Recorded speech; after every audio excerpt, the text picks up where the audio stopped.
भगवान लाओ त्से ने कहा है, अध्याय 59, मिताचारी बनो। मानवीय कारोबार की व्यवस्था में मिताचारी होने से बढ़िया दूसरा नियम नहीं है। मिताचार पूर्व निवारण करना है। पूर्व निवारण करना तैयार रहने और सुदृढ़ होने जैसा है। तैयार रहना और सुदृढ़ होना सदाजयी होना है, और सदाजयी होना अशेष क्षमता प्राप्त करना है। जिसमें अशेष क्षमता है वही किसी देश का शासन करने योग्य है, और शासक देश की माता या सिद्धांत दीर्घजीवी हो सकती है। यही है ठोस आधार प्राप्त करना, यही है गहरा बल पाना, और यही अमरता और चिरदृष्टि का मार्ग है। Chapter 59, be sparing. In managing human affairs there is no better rule than to be sparing. To be sparing is to forestall. To forestall is to be prepared and strengthened. To be prepared and strengthened is to be ever victorious. To be ever victorious is to have infinite capacity. He who has infinite capacity is fit to rule a country, and the mother principle of a ruling country can long endure. This is to be firmly rooted, to have deep strength, the road to immortality and enduring vision.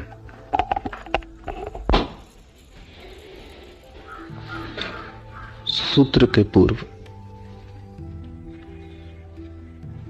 कुछ बातें समझ लें। मनुष्य के व्यवहार में और मनुष्य की व्यवस्था में स्वतंत्रता सूत्र है। जितने कम होंगे नियम, जितनी कम व्यवस्था करने की चेष्टा होगी, उतनी ही व्यवस्था आती है। जितने ज्यादा होंगे नियम, जितनी चेष्टा होगी व्यवस्था को आरोपित करने की, उतनी ही अराजकता पैदा होती है। इसे हम ऐसा कहें,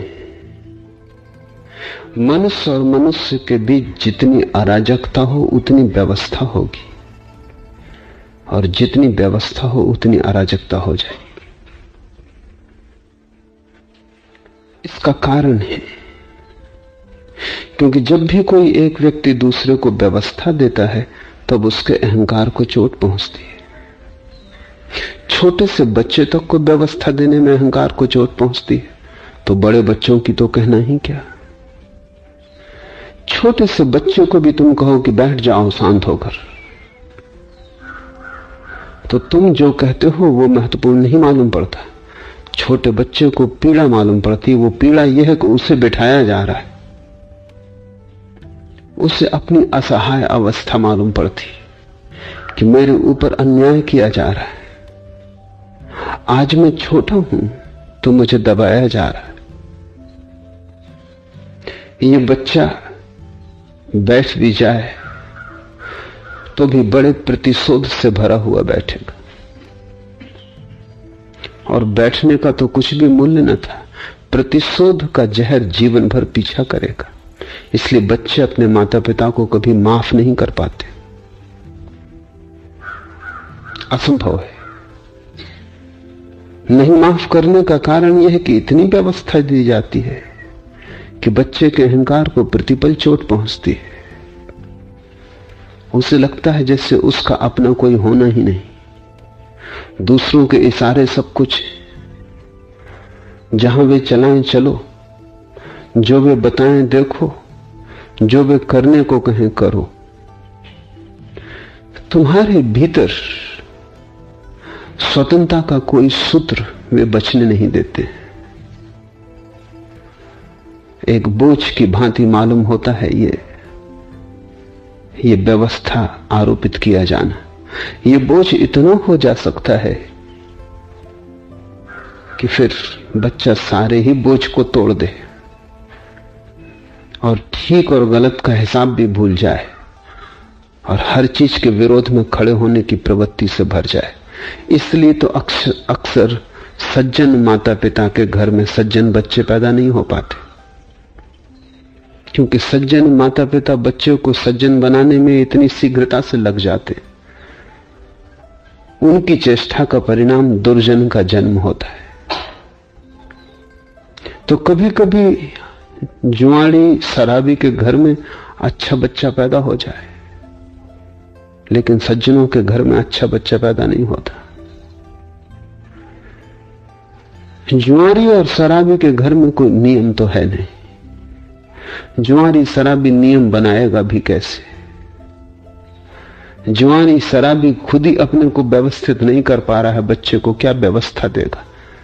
और एक अनूठी घटना घटती है, मनस्विद बड़ी चिंता में रहे कि ऐसा क्यों होता है कि बच्चा खुद अपनी व्यवस्था अपने हाथ में ले लेता है, ये देख के कि कोई व्यवस्था करने वाला नहीं। ये अनुभव करके कि मैं अंधेरे में खड़ा हूं, खुद ही संभलने लगता है। ये देख के कि माता पिता परिवार गलत रास्ते पर जा रहा है, इसे देखने में किसी बच्चे को अड़चन नहीं होती कि गलत क्या है, क्योंकि जहां से जीवन में दुख आता है वो गलत है। इसके लिए कोई अनुभव की जरूरत नहीं है। इस जांच को तो हम लेकर ही पैदा होते हैं कि जिससे दुख मिलता है वो गलत है। बच्चा रोज देखता है शराब दुख दे रही है, जुआ दुख दे रहा है, परिवार पीड़ा में जी रहा है, नरक में जी रहा है, सचेत हो जाता है, अपने को संभालने लगता है। जब कोई संभालने वाला नहीं होता तो बच्चा अपने को संभालता है। तुमने कभी देखा हो, छोटा बच्चा गिर जाए तो पहले वो चारों तरफ देखता है, गिरने के बाद रोना एकदम शुरू नहीं कर देता। पहले वो देखता है कि कोई है भी, मां है पास तो ये रोने में कोई सार है। अगर मां पास नहीं है, चारों तरफ देख के कपड़े झाड़ के अपने रास्ते पे चल देता है। गिरने के कारण नहीं रोता, मां की मौजूदगी के कारण रोता है। जब देखता है कोई संभालने वाला नहीं, उठाने वाला नहीं, कोई संवेदना प्रकट करने वाला नहीं, अपने पैरों पर चुपचाप खड़ा हो जाता। रोना किसके आगे, किसकी प्रतीक्षा करनी? कोई है नहीं उठाने वाला, खुद झाड़ देता है धूल को, उठ के खड़ा हो जाता है। ये बच्चा प्रौढ़ हो गया अकेला पाके। एक प्रौढ़ता इसमें आई कि रोना व्यर्थ है। लेकिन मां पास हो तो ये रोएगा, चीखेगा, चिल्लाएगा, क्योंकि संवेदना किसी से मिल सकती है, कोई फिक्र करेगा, कोई ध्यान देगा। इस बात को ठीक से समझ लेना कि जिन बच्चों को बहुत ध्यान दिया जाएगा, बहुत फिक्र की जाएगी, वे हमेशा निर्बल रह जाएंगे। वे ऐसे पौधे होंगे जो अपने तय जी ही ना सकेंगे, हॉट हाउस प्लांट। उनके लिए कांच की दीवार चाहिए। सूरज की रोशनी भी उन्हें मुरझाएगी, हवा का झोंका भी उन्हें मार डालेगा, जरा सी ज्यादा वर्षा और उनकी जड़ें उखड़ जाएंगी। उनके पास कोई जड़ें नहीं है। और कारण क्या है? कारण इतनी है कि उनकी अति से सुरक्षा की गई। अति से सुरक्षा स्वयं को सुरक्षित करने की सारी क्षमता का नाश कर देती। तुम बच्चों को बचाना, लेकिन अति सुरक्षा मत देना। बचाना तो भी परोक्ष, सीधी व्यवस्था मत देना। तुम बच्चों के आसपास एक वातावरण की तरह हो ना, जंजीरों की तरह नहीं। एक हवा हो तुम्हारी उनके आसपास जो दीवार नहीं बनती, लेकिन कारागृह ना हो। अगर बच्चे को तुम ये भी कहना चाहो कि मत करो इसे, तो भी इस ढंग से कहना कि उसके अहंकार को चोट न पहुंचे। रास्ते हैं, निषेध को कहने के भी विधायक रास्ते, विधेयों को भी कहने के निषेधात्मक रास्ते। अगर बच्चा आग के पास जा रहा हो तो बजाय ये कहने के कि वहां मत जाओ, उसका ध्यान आकर्षित करना कि देखो बगीचे में कैसा सुंदर फूल खिला है, तुम यहां क्या कर रहे हो? तुम उसे विधेय देना कि वो फूल की तरफ चला जाए, आग की तरफ मत जाओ। ये बात ही खतरनाक है। क्योंकि ये निमंत्रण बन जाएगी। तुम जब मौजूद न होगे तब बच्चा आग के पास जाना चाहेगा, क्योंकि निषेध किया गया है। और निषेध को तोड़ना जरूरी नहीं तो बच्चे का अपना अहंकार कैसे निर्मित होगा, इसे तुम ठीक से समझ लो। अहंकार निर्मित होने के लिए निषेध को तोड़ना जरूरी है। जो जो कहा जाए मत करो, वो करना जरूरी है। नहीं तो बच्चा अपने पैरों पर खड़ा होना नहीं सीख पाएगा। इसलिए तो तुम जो जो कहते हो मत करो, वही वही बच्चे करते और तुम परेशान होते हो, सिर पीटते हो कि क्या मामला है, इतना समझा रहे हैं, इतना रोक रहे हैं। समझाने रोकने के कारण ही किया जा रहा है। निषेध की दीवार बनाई तुमने कि बगावत पैदा होती है। तुमने कहा धूम्रपान मत करना, शायद अभी बच्चे ने इसके पहले सोचा भी ना हो कि धूम्रपान करना है। कौन बच्चा सोचता है, या कभी किसी को देखता भी करते हुए और अनुकरण कर लेता है, कोई निषेध न होता तो एक ही बार बच्चा धूम्रपान करेगा, दोबारा नहीं, खुद ही अनुभव से छूट जाएगा, क्योंकि सिवाय आंसू आने के, खांसी आने के और परेशानी के कुछ होगा नहीं। बुद्धिमान पिता तो बच्चे को सिगरेट ला के दे देगा, क्योंकि आज नहीं कल किसी न किसी का अनुकरण तुम करोगे ही, तुम खुद ही अनुभव से जान लो। मैं कुछ कहता नहीं, तुम अनुभव से जान लो। अगर प्रीति कर लगे तो आगे बढ़ना, अगर अप्रीति कर लगे तो रुक जाना, लेकिन तुम ही निर्णायक हो, मैं निर्णायक नहीं। और अगर पिता ये कर सके तो बच्चे के जीवन में धूम्रपान का जो पहला आकर्षण था वो नष्ट कर दिया, और तब बच्चा दूसरों को धूम्रपान करके सिर्फ हंसेगा कि कैसे मूड। लेकिन तुमने कहा मत करना, रस पैदा हुआ। इंकार में बड़ा रस है। अब बच्चे के मन में एक ही बात घूमेगी, उसके सपनों में एक ही बात घूमेगी कि कब मौका पा जाए कोई एकांत क्षण में धूम्रपान करके देख ले। और तुम्हारा जितना निषेध होगा उतना ही बच्चा धूम्रपान की पीड़ा भी झेल लेगा, लेकिन तुम्हारे निषेध को तोड़ के रहेगा। तोड़कर ही तो उसको बल मिलेगा, तोड़कर ही तो वो भी अनुभव करेगा मैं भी कुछ हूं, तुम ही सब कुछ नहीं हो। एक संघर्ष है जो पिता और बेटे में चलता है, एक संघर्ष है जो मां और बेटी में चलता है। वो संघर्ष बिल्कुल स्वाभाविक है, उस संघर्ष से ही तो बच्चा बड़ा होता है। इसे तुम ऐसा समझो, संघर्ष बड़े प्राथमिक क्षण से शुरू हो जाता है।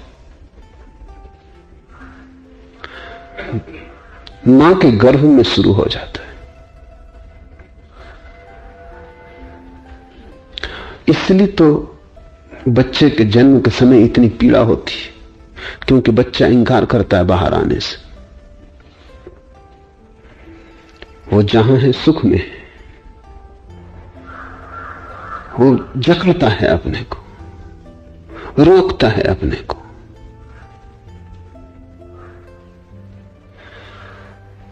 एक संघर्ष शुरू हो गया, एक कलह शुरू हो गई। ये कलह फिर जीवन भर जारी रहेगी। पिता और मां और उनके बच्चों के बीच या तो समझदारी का संगीत हो तो कलह को सृजनात्मक रूप दिया जा सकता है। अगर ये संगीत ना हो, और ध्यान रखना इसका जुम्मा बच्चे पर नहीं हो सकता, क्योंकि बच्चा तो अभी कुछ भी नहीं जानता है, इसका जुम्मा तो बड़ों पर होगा।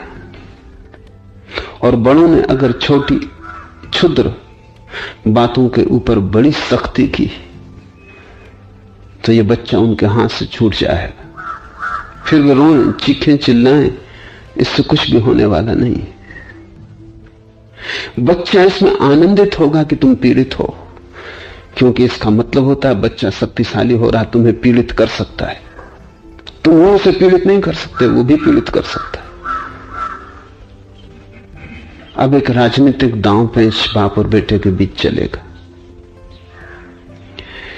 जो बाप और बेटे के लिए सही है वही बहुत से आयामों में सही है।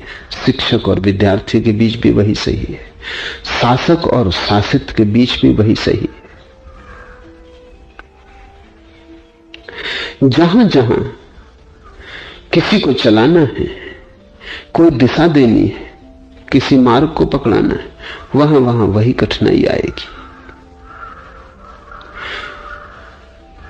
लाओस से कहता है कम से कम नियम, न्यूनतम नियम, बस उतने ही नियम चाहिए जिनके बिना चल ही ना सके। जिनके बिना चल सके वो नियम काट देना। दो व्यक्तियों के बीच का संबंध स्वतंत्रता पर आधारित हो, शासन पर नहीं। और मजा यही है कि तुम जितना किसी दूसरे को स्वतंत्र करोगे उतना ही वो तुमसे शासित होने को तत्पर और राजी हो जाता, क्योंकि अब तुम्हारा शासन उसके अहंकार को चोट नहीं पहुंचाता। अब तुम्हारा शासन मित्र है, अब तुम्हारा शासन शत्रु की भांति नहीं है।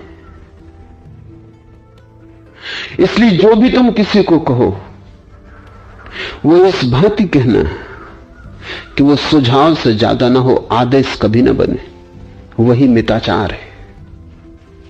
लेकिन बाप की अपनी अकड़ है, वो सोचता है बेटे को सुझाव क्या देना,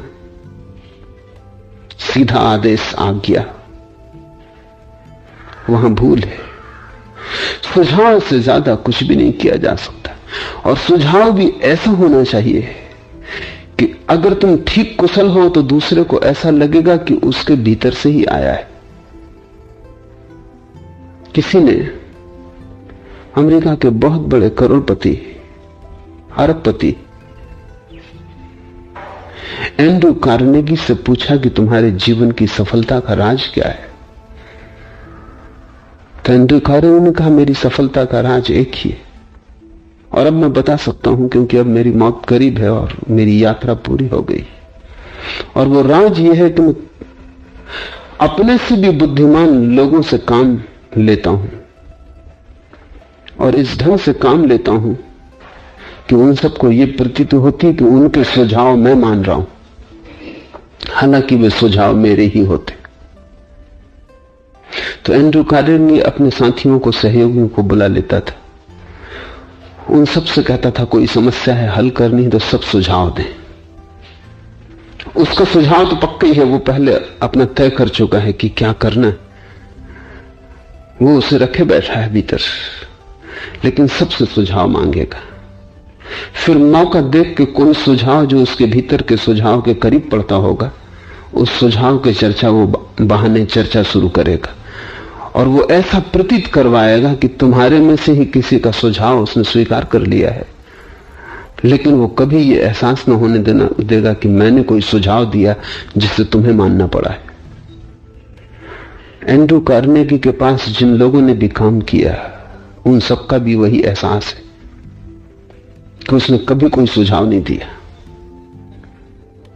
बहुत कुशल आदमी होगा और ऐसा ही आदमी मानवीय जीवन को व्यवस्था देने में सफल हो पाता है। तुम दूसरे को आदेश भी दो तो ऐसे देना जैसे वो सुझाव है, और इस भांति देना कि मानने की कोई मजबूरी नहीं है। वो मानना चाहे तो माने, न मानना चाहे तो न माने। वो नहीं मानेगा तो तुम्हें कोई दुख होने वाला नहीं है, ये तुम साफ कर देना। क्योंकि न मान कर तुम्हें दुख देने की जो वृत्ति होती है वो तुम खुद ही काट देना। छोटा बच्चा नहीं मानना चाहता क्योंकि वो जानता नहीं मानेगा तो तुम परेशान, पीड़ित होगे, तो वो भी तुमको पीड़ित कर सकता है, ये शक्ति अनुभव होगी। तुम ये पहले ही जाहिर कर देना कि तू नहीं मानेगा तो कोई अड़चन नहीं, मैं दोनों तरह से राजी हूं, दोनों में मेरी खुशी, माने तो न माने तो तुमने दंश काट दिया, तुमने निषेध का जो रस था वो तोड़ दिया, तुमने जीवन व्यवस्था को विधायक बना दिया। सारी जीवन व्यवस्था निषेधात्मक है। यहूदियों के, ईसाइयों के 10 आज्ञाएं। तुम अगर पश्चिम को समझने की कोशिश करो तो लाओ त्से का सूत्र समझना बहुत आसान हो जाएगा। पश्चिम में बड़ी बगावत है, हर बात के खिलाफ बगावत है।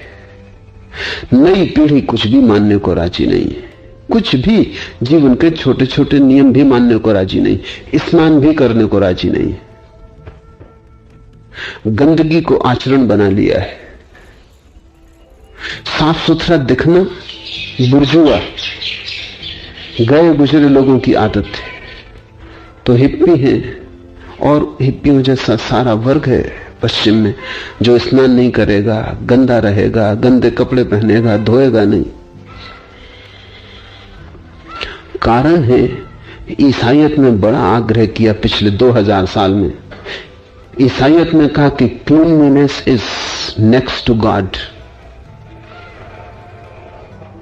स्वच्छता बस परमात्मा से नीचे है, स्वच्छता के ऊपर बस केवल परमात्मा है। इसका आग्रह इतना प्रगाढ़ हो गया कि हिप्पी पैदा हो गया। तो नई पीढ़ी ने कहा कि हमारे लिए तो दुर्गंध और स्वच्छता ही दिव्यता है।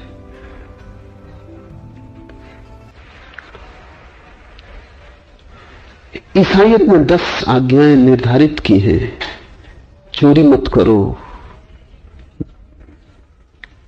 पर स्त्री को मत देखो, धोखा मत दो, लेकिन सभी नकारात्मक है।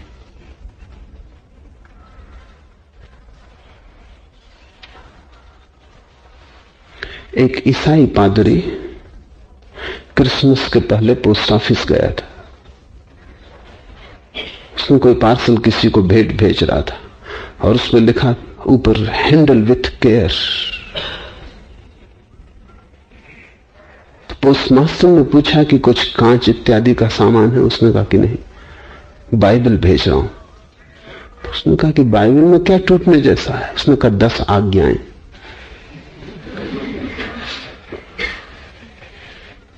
वो कांच से भी ज्यादा नाजुक है। असल में नहीं और निषेध से ज्यादा नाजुक चीज जगत में दूसरी नहीं है। तुमने नहीं कहा कि तुमने आधार बना दिया तोड़ने का। तुमने किसी को भी कहा कि नहीं, कि तुमने उसको निमंत्रण दे दिया कि तोड़ो। उपनिषद में ऐसी एक भी आज्ञा नहीं है। इसलिए मैं कहता हूं उपनिषद जिन्होंने रचा वे बहुत बुद्धिमान लोग थे। उपनिषद में एक भी निषेधात्मक आज्ञा नहीं। उपनिषद ये नहीं कहता कि चोरी मत करो, उपनिषद कहता है दान दो, बांटो। उपनिषद ये नहीं कहता कि व्यभिचार मत करो, उपनिषद कहता है ब्रह्मचर्य को उपलब्ध करो। उपनिषद ये नहीं कहता ये संसार बुरा है छोड़ो, उपनिषद कहता है परमात्मा परम भोग खोजो। बात वही है, लेकिन जहां विधेय होता है वहां तोड़ने का सवाल नहीं उठता। जहां विधेय है, जहां कोई चीज पॉजिटिव है, परमात्मा को खोजो। इसमें क्या तोड़ना है? तोड़ने का कोई मजा ही नहीं है। इसमें तोड़ने का तो मजा ही तब आता है जब कोई कहे नहीं। वहीं तुम्हारे भीतर भी अहंकार मजबूत हो जाता है, वहीं तुम तोड़ने को तत्पर हो जाते हो। वहीं तुम्हारे अहंकार पर कोई आक्रमण कर रहा है। नहीं आक्रामक है अहंकार के लिए, और अहंकार उसे बर्दाश्त नहीं करेगा, उसे तोड़ के दिखलाएगा। इसे स्मरण रखना, मानवीय व्यवस्था में नहीं जितना कम बीच में आए उतना अच्छा। हां को बीच में आने दो, क्योंकि हां जोड़ता है, नहीं तोड़ता है, और तुम्हारे सब नियम नहीं पर आधारित होते। हां पर करो उन्हें आधारित, और तब तुम पाओगे कि 50 नहीं पर आधारित नियम एक हां पर आधारित नियम में समाविष्ट हो जाते। इतने नियमों की जरूरत नहीं है। संत अगस्तीन से किसी ने पूछा कि मुझे जीवन अपना सुधारना है, तो मैं कौन कौन से नियमों का पालन करूं? तो संत अगस्तीन ने कहा, अगर नियमों का पालन करने गया और ये पूछने कि कौन कौन से, तो नियम हजार हैं, जिंदगी बहुत थोड़ी। तो तुझे मैं एक ही नियम बता देता हूं कि तू प्रेम कर। तो उस आदमी ने कहा, इससे सब हो जाएगा? अगस्तीन ने कहा, सब हो जाएगा, क्योंकि जो प्रेम करेगा वो चोरी कैसे कर सकता, जो प्रेम करेगा वो हिंसा कैसे कर सकता, जो प्रेम करेगा वो किसी का अपमान कैसे कर सकता, जो प्रेम करेगा उसके जीवन में जो जो कांटे हैं वो अपने से झड़ जाएंगे, क्योंकि प्रेम केवल फूल को ही खिला सकता है, प्रेम में कोई कांटे नहीं है। जो प्रेम करता है वो क्रोध और घृणा और वैमनस्य प्रतिस्पर्धा कैसे कर सकेगा? जो प्रेम करता है उसे तुमने कभी लोभ करते देखा? उनका कोई मेल ही नहीं होता। अगर लोभ करना हो तो प्रेम भूल के मत करना। अगर लोभ करना हो तो प्रेम की बात में ही मत पड़ना। इसलिए तो कृपण आदमी कभी प्रेम नहीं करता, कर ही नहीं सकता। कृपणता का प्रेम से कोई संबंध नहीं। लोभी धन इकट्ठा करता है और प्रेम खतरनाक है उसके लिए। प्रेम से ज्यादा खतरनाक कुछ भी नहीं, क्योंकि प्रेम का मतलब है बांटो। इसलिए लोभी प्रेम की झंझट में कभी नहीं पड़ता। हालांकि वो भी सिद्धांत खोज लेता है, लोग बड़े कुशल हैं। वो कहता है राग से मैं दूर ही रहता हूं। कृपण अपने को वितराग समझता है। कृपण समझता है क्या रखा है संबंधों में, ये तो वो कहता है, लेकिन तिजोरी में रखता चला जाता है। धन ही उसका एकमात्र संबंध है, और जिसका धन से संबंध है उसका जीवन से कोई संबंध नहीं रह जाता। प्रेम तो जीवंत संबंध है, धन तो मृत वस्तु से संबंध है। धन से ज्यादा मरी हुई कोई चीज है, रुपए से ज्यादा मुर्दा कोई चीज तुम दुनिया में खोज सकते हो। पत्थर भी पड़ा पड़ा बढ़ता है, पत्थर भी फैलता है। सारा अस्तित्व जीवंत है, लेकिन रुपया तुम बिल्कुल मरा हुआ पाओगे। रुपये में कोई जीवन नहीं है। और जो आदमी रुपये को इकट्ठा करने में लग जाता है उसकी आत्मा भी मर जाती है। और प्रेम तो वहां खिलता है जहां आत्मा जीवंत होती। तो जो प्रेम करता है वो लोभ नहीं कर सकता, जो प्रेम करता है वो कृपण नहीं हो सकता, परिग्रही नहीं हो सकता। एक प्रेम हजार नहीं वाले नियमों को अकेला संभाल लेता है। एक हां इतना बड़ा आकाश है कि हजारों नियमों के छोटे छोटे पौधे उसमें समाविष्ट हो जाते, और बिना दंश के, बिना कांटे के। तो अगस्तीन कहता है प्रेम कर सको तो काफी, प्रेम न कर सको तो फिर तुम्हें लंबी फेहरिस्त नियमों की मैं बताऊं, वो उनके लिए हैं जो प्रेम नहीं कर सकते। सब धर्मशास्त्र, सब आज्ञाएं उनके लिए हैं जो प्रेम नहीं कर सकते। जो प्रेम कर सकता है उसके लिए बड़े से बड़ा शास्त्र मिल गया, अब किसी और शास्त्र की कोई जरूरत नहीं। इसलिए तो जीसस कहते हैं कि प्रेम परमात्मा है। तुम कुछ मत करो, सिर्फ प्रेम कर लो। प्रेम का सार सूत्र क्या है कि जो तुम अपने लिए चाहते हो वही तुम दूसरे के लिए करने लगो, और जो तुम अपने लिए नहीं चाहते वो तुम दूसरे के साथ मत करो। प्रेम का अर्थ यह है कि दूसरे को तुम अपने जैसा देखो, आत्मवत। एक व्यक्ति भी तुम्हें अपने जैसा दिखाई पड़ने लगे तो तुम्हारे जीवन में झरोखा खुल गया। फिर ये झरोखा बड़ा होता जाता है। एक ऐसी घड़ी आती है कि सारे अस्तित्व के साथ तुम ऐसे ही व्यवहार करते हो जैसे तुम अपने साथ करना चाहोगे। और जब तुम सारे अस्तित्व के साथ ऐसा व्यवहार करते हो जैसे अस्तित्व तुम्हारा ही फैलाव है, तो सारा अस्तित्व भी तुम्हारे साथ वैसा ही व्यवहार करता है। तुम जो देते हो वही तुम पर लौट आता है। तुम थोड़ा सा प्रेम देते हो, 1000 गुना होकर तुम पर बरस जाता है। तुम थोड़ा सा मुस्कुराते हो, सारा जगत तुम्हारे साथ मुस्कुराता है। कहावत है कि रो तो अकेले रोओगे, हंसो तो सारा अस्तित्व तुम्हारे साथ हंसता है। बड़ी ठीक कहावत है। रोने में कोई साथी नहीं है, क्योंकि अस्तित्व रोना जानता ही नहीं। अस्तित्व केवल उत्सव जानता है, उसका कसूर भी नहीं। रो, अकेले रोओगे। हंसो, फूल, पहाड़, पत्थर, चांद तारे सभी तुम्हारे साथ तुम हंसते हुए पाओगे। रोने वाला अकेला रह जाता है, हंसने वाले के लिए सभी साथी हो जाते हैं, सारा अस्तित्व सम्मिलित हो जाता है। प्रेम तुम्हें हंसा देगा, प्रेम तुम्हें एक ऐसी मुस्कुराहट देगा जो बनी ही रहती, जो एक गहरी मिठास की तरह तुम्हारे रोए रोए में फैल जाती। प्रेम काफी नियम है, और प्रेम नियम जैसा लगता ही नहीं।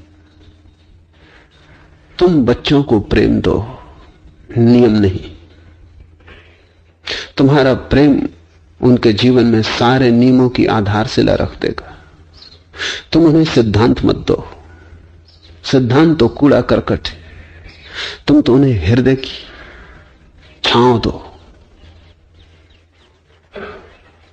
तुम तो उन्हें प्रेम का भाव दो। तुम इतना ही बच्चों को सिखा दो कि वे भी तुम जैसा प्रेम करने लगे। तुमने सब सिखा दिया, फिर तुम उन्हें छोड़ दे सकते हो इस विराट संसार में, उनसे कोई भूल न होगी। और तुम सब तरह के सिद्धांत उन्हें दे दो, और सब शास्त्र उनके सिर पर रख दो, और उन्हें प्रेम मत दो। तुम्हारी आंख बचते ही तुम्हारे शास्त्रों को एक तरफ फेंक के, लात मार के वे वहीं चले जाएंगे जहां जाने से तुमने उन्हें रोका था। तुम्हारे निषेध उनके चरित्र पर रूपांतरित न करेंगे। तुम्हारा विधायक भाव, और जो दो व्यक्तियों के बीच का संबंध है वही समाज और शासन का संबंध है। शासन ऐसे है जैसे पिता माता, प्रजा ऐसे है जैसे बच्चे। इसलिए तो हम राजा को पिता कहते थे पुराने दिनों में। चाहे राजा की उम्र कम भी हो तो भी वो पिता था, और प्रजा उसकी संतान थी। इसके पीछे कारण है कहने का। कारण यही है कि जिसको भी शासन देना है उसे एक गहरे प्रेम के आत्मीय संबंध में बंध जाना जरूरी है।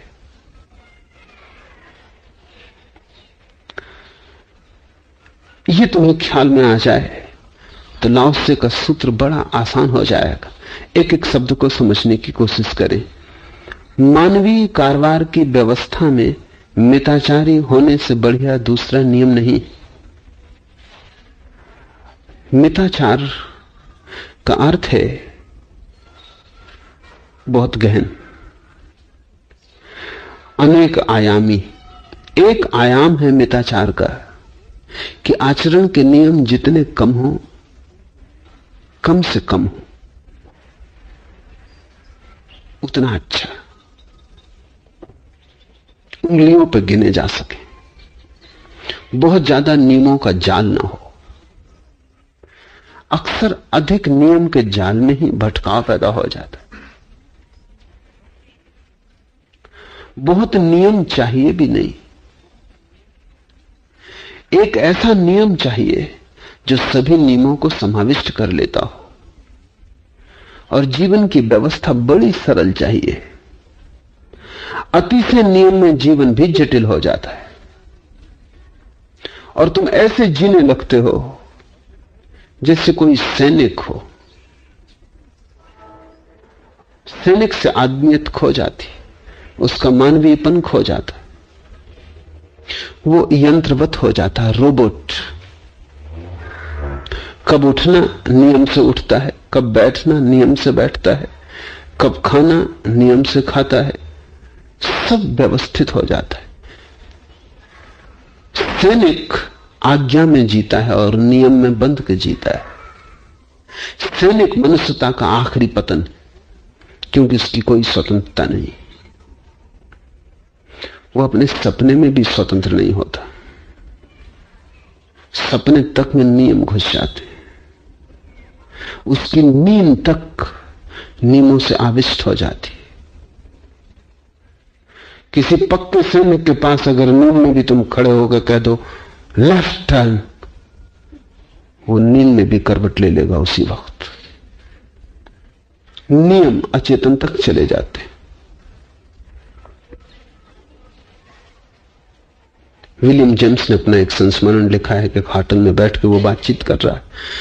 एक रिटायर्ड सैनिक रास्ते से गुजर रहा है अंडों की एक टोकरी लिए, और सिर्फ मजाक में अपने मित्रों को दिखाने के लिए कि नियम कितने गहन घुस जाते, जोर से चिल्ला के कहा अटेंशन। उस सैनिक को रिटायर हुए 20 साल हो गए। वो अटेंशन खड़ा हो गया, टोकरी नीचे गिर गई, अंडे सब जमीन पर फूट गए। सैनिक बहुत नाराज हुआ, उसने कहा ये क्या मजाक है।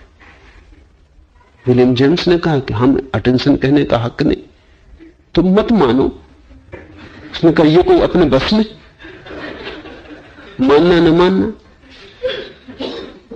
आज्ञा आज्ञा है।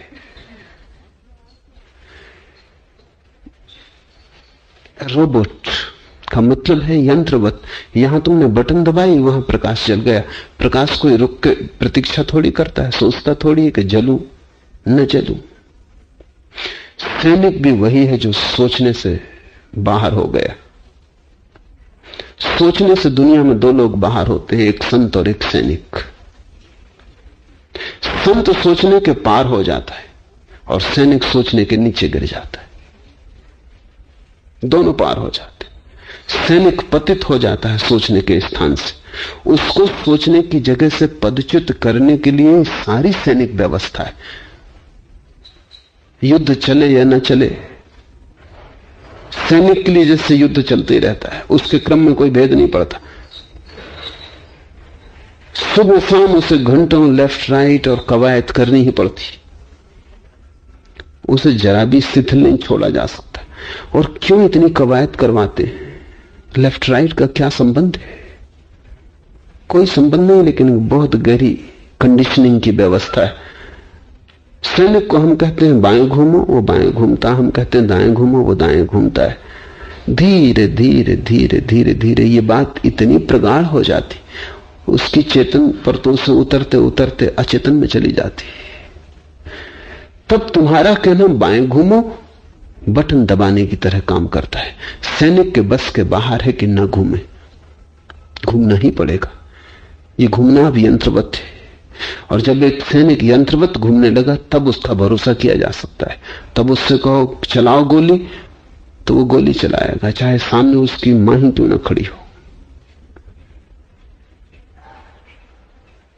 तब वो अजनबी आदमी पे गोली चला देगा जिससे को कुछ लेना देना नहीं है, जिससे कोई झगड़ा चमासा नहीं है, जो उसी जैसा आदमी है, जिसके घर मां होगी, पत्नी होगी, बच्चे प्रतीक्षा कर रहे होंगे, प्रार्थना करते होंगे कि कब वापस लौट आए, और जिसने कुछ बिगाड़ा नहीं है। लेकिन सोच विचार के सैनिक नीचे गिर जाता है। उसे यंत्रवत गोली चलानी है, उसे बंदूक का ही हिस्सा हो जाना है। सोचे विचारे ये मौका राज्य उसे नहीं दे सकता, क्योंकि सैनिक अगर खुद सोचने लगे तो हिरोशिमा पे बम गिराना मुश्किल है, क्योंकि वो सैनिक कहेगा ये मैं न करूंगा। 1 लाख आदमी राख हो जाएंगे क्षण भर में। इससे तो बेहतर तुम मुझे मार डालो। अगर मैं अपराध कर रहा हूं आज्ञा के उल्लंघन का, तुम मुझे गोली मार दो, लेकिन 1 लाख लोगों को अकारण मानने मैं नहीं जा रहा हूं। जिस आदमी ने हिरोशिमा पर बम डाला वो बम फेंक के वापस सो गया। आके 8:10 पर उसने बम फेंका, 9 बजे वापस आके वो गहरी नींद में सो गया। उधर 1 लाख लोग आग में भुन गए। छोटे छोटे बच्चे थे, अभी गर्भ से बाहर भी ना आए थे, वे भी बच्चे थे। स्त्रियां थी, बूढ़े थे, जिनका कोई युद्ध से लेना देना ना था। नागरिक जो न युद्ध कर रहे थे न जो युद्ध चला रहे थे, बिल्कुल निहत्थे, जिनके पास कोई बचाव भी नहीं था, वे आग में भुन गए। हिरोशिमा में एक बैंक है जो जल गया, उसकी घड़ी किसी तरह बच गई। वो ठीक 8:10 पर रुक गई। उस घड़ी को बचा लिया गया है। वो हिरोशिमा की याददाश्त है। उस दिन समय जैसे रुक गया और आदमी ने गैर आदमी होने की, अमानवीय होने की आखिरी छलांग ले ली। कि आदमी सो गया। सुबह जब उठा तो पत्रकारों ने उससे पूछा कि तुम रात ठीक से सो सके? उसने कहा कि बहुत मजे से, ऐसी गहरी नींद कभी नहीं आई, क्योंकि काम पूरा कर दिया, जो मुझे आज्ञा मिली थी वो पूरा कर दिया, आज्ञा पूरी हो गई, मैं विश्राम में चला गया। इस आदमी के मन पर जरा सा दंश भी नहीं है। तुम्हारे पैर से चींटी भी कुचल जाए तो भी थोड़ा सा लगता है कि अकारण थोड़े होश से चल सकता था। 1 लाख लोग थोड़ी संख्या नहीं है। मैं 1 लाख लोगों को मार रहा हूं और रात आराम से नींद आ जाए, ये सिर्फ सैनिक को हो सकता है। वो विचार से नीचे गिर गया। इसके पास अब कोई विचार विमर्श की क्षमता न रही, इसका अपना विवेक न रहा, इसका अब कोई होश नहीं। ये मशीन है। नियम व्यक्ति को मशीन बनाते हैं। नियम मनुष्यता की हत्या है। इसलिए पहला तो ख्याल ले लेना कि जितने कम नियम तुम्हारे अंतर संबंधों में हो उतना अच्छा है। न हो तो वो परम दशा है। संत तुम्हारे साथ बिना नियम के जीता है।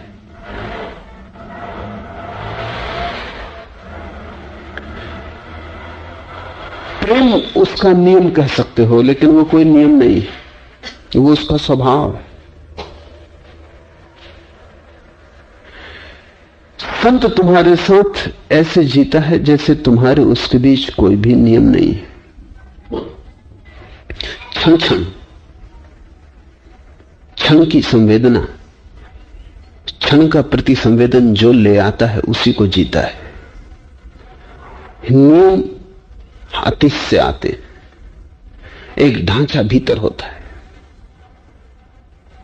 अगर तुम मेरे पास आओ और इसलिए मेरे पैर छुओ कि परंपरागत है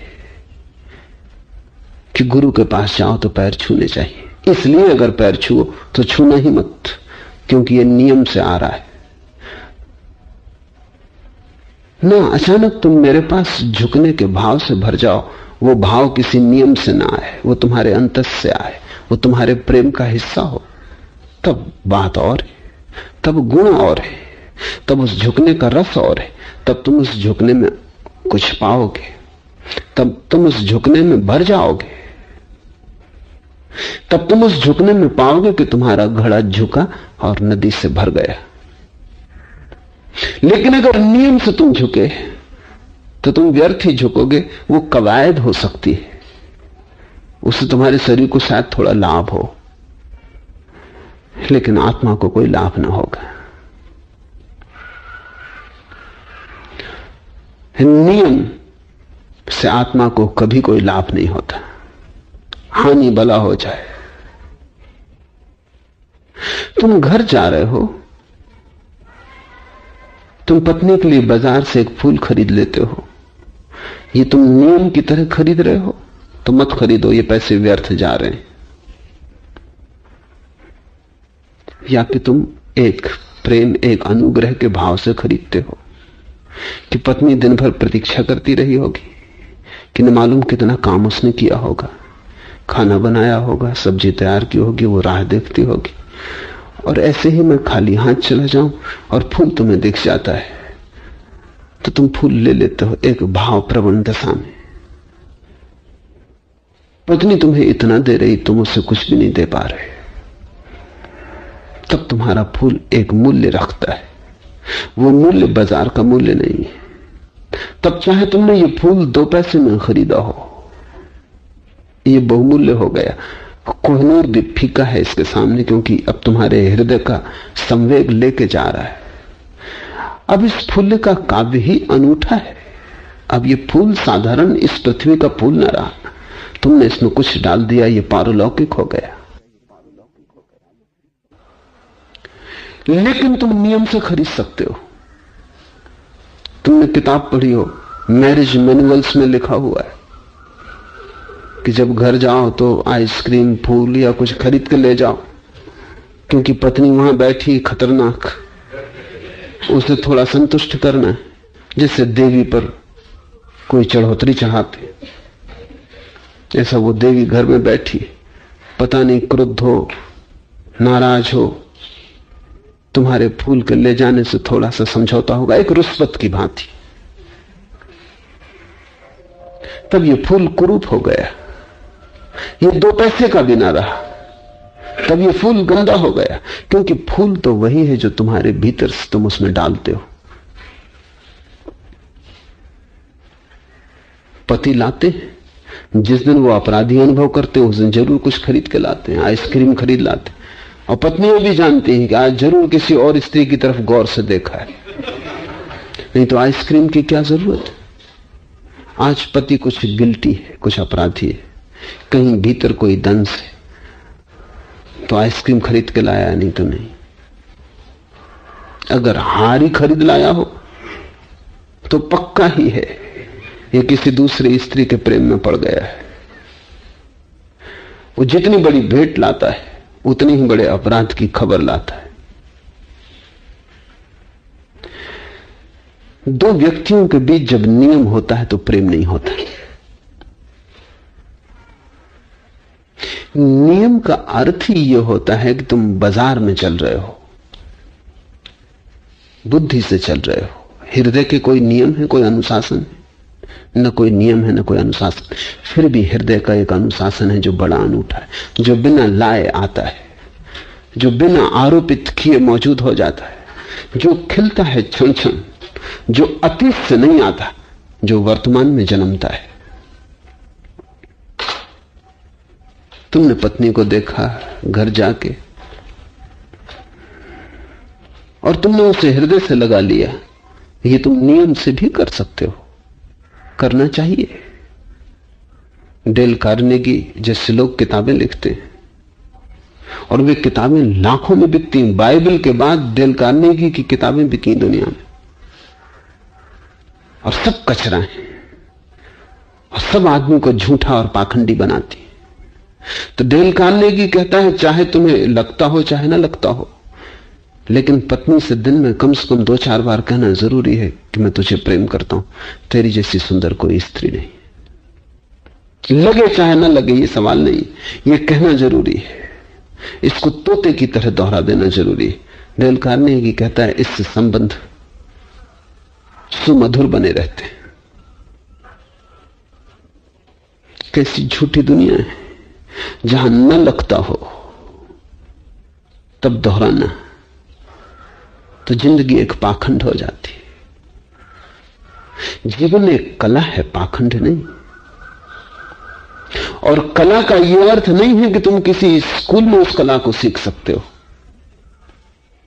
जीकर ही तुम सीखते हो।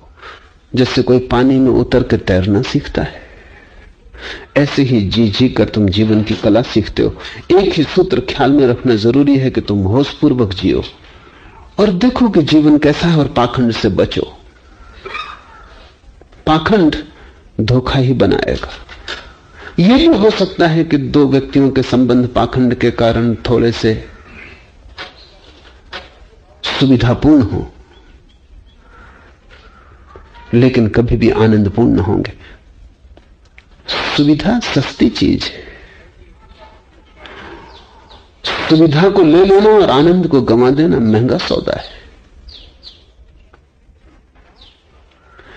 लाओस से कहता है मिताचारी, मिताचारी का पहला आयाम है कम से कम आचरण के नियम हो। In managing human affairs there is no better rule than to be sparing. जब नियम कम होते हैं तो तुम दूसरे व्यक्ति को मौका देते हो उसके स्वयं होने का। यह बड़े से बड़ा प्रेम है इस जगत में कि तुम दूसरे को वही होने दो जो वो होना चाहता है। तुम दूसरे को वही होने दो जो वो होने को पैदा हुआ है। तुम दूसरे की नियति में बाधा मत बनो। प्रेम सहारा देता है। तुम जो भी होने को बने हो वही होने में सहयोगी होता है। प्रेम तुम्हें काट छांट के अपनी मर्जी के अनुसार नहीं बनाना चाहता। क्योंकि मैं कौन हूं जो तुम्हें काटूं छांटूं? मैं कौन हूं जो तुम्हें तुम्हारे रास्ते से च्युत करूं और कहीं और ले जाऊं? मैं कौन हूं जो तुम्हारा नियंता बनूं? प्रेम नियंता नहीं है। प्रेम की कोई मालकियत नहीं है। प्रेम तुम्हें स्वतंत्रता देता है वही होने की जो तुम होना चाहते हो। प्रेम तुम्हें खुला आकाश देता है। प्रेम तुम्हें छोटे से आंगन में बंद नहीं करता। और प्रेमी प्रसन्न होता है तुम जितने मुक्त आकाश में विचरण करते हो। तुम जितने दूर निकल जाते हो बादलों के पार उड़ते हुए कि प्रेमी को दिखाई भी नहीं पड़ता कि तुम कहां चले गए हो। उतना ही प्रसन्न होता है, क्योंकि तुम जितने स्वतंत्र हो उतनी ही तुम्हारी गरिमा प्रकट होगी। तुम जितने स्वतंत्र हो उतनी ही तुम्हारी आत्मा सुदृढ़ होगी। तुम जितने स्वतंत्र हो उतने ही तुम्हारे जीवन में प्रेम का झरना बढ़ेगा और बहेगा। परतंत्र व्यक्ति प्रेम नहीं दे सकता। इसलिए जब तक स्त्रियां परतंत्र हैं, मैं निरंतर कहूंगा, कहे जाऊंगा कि दुनिया में प्रेम नहीं हो सकता। स्त्रियां परतंत्र हैं तो प्रेम असंभव है, क्योंकि दो स्वतंत्र व्यक्ति ही प्रेम का आदान प्रदान कर सकते हैं।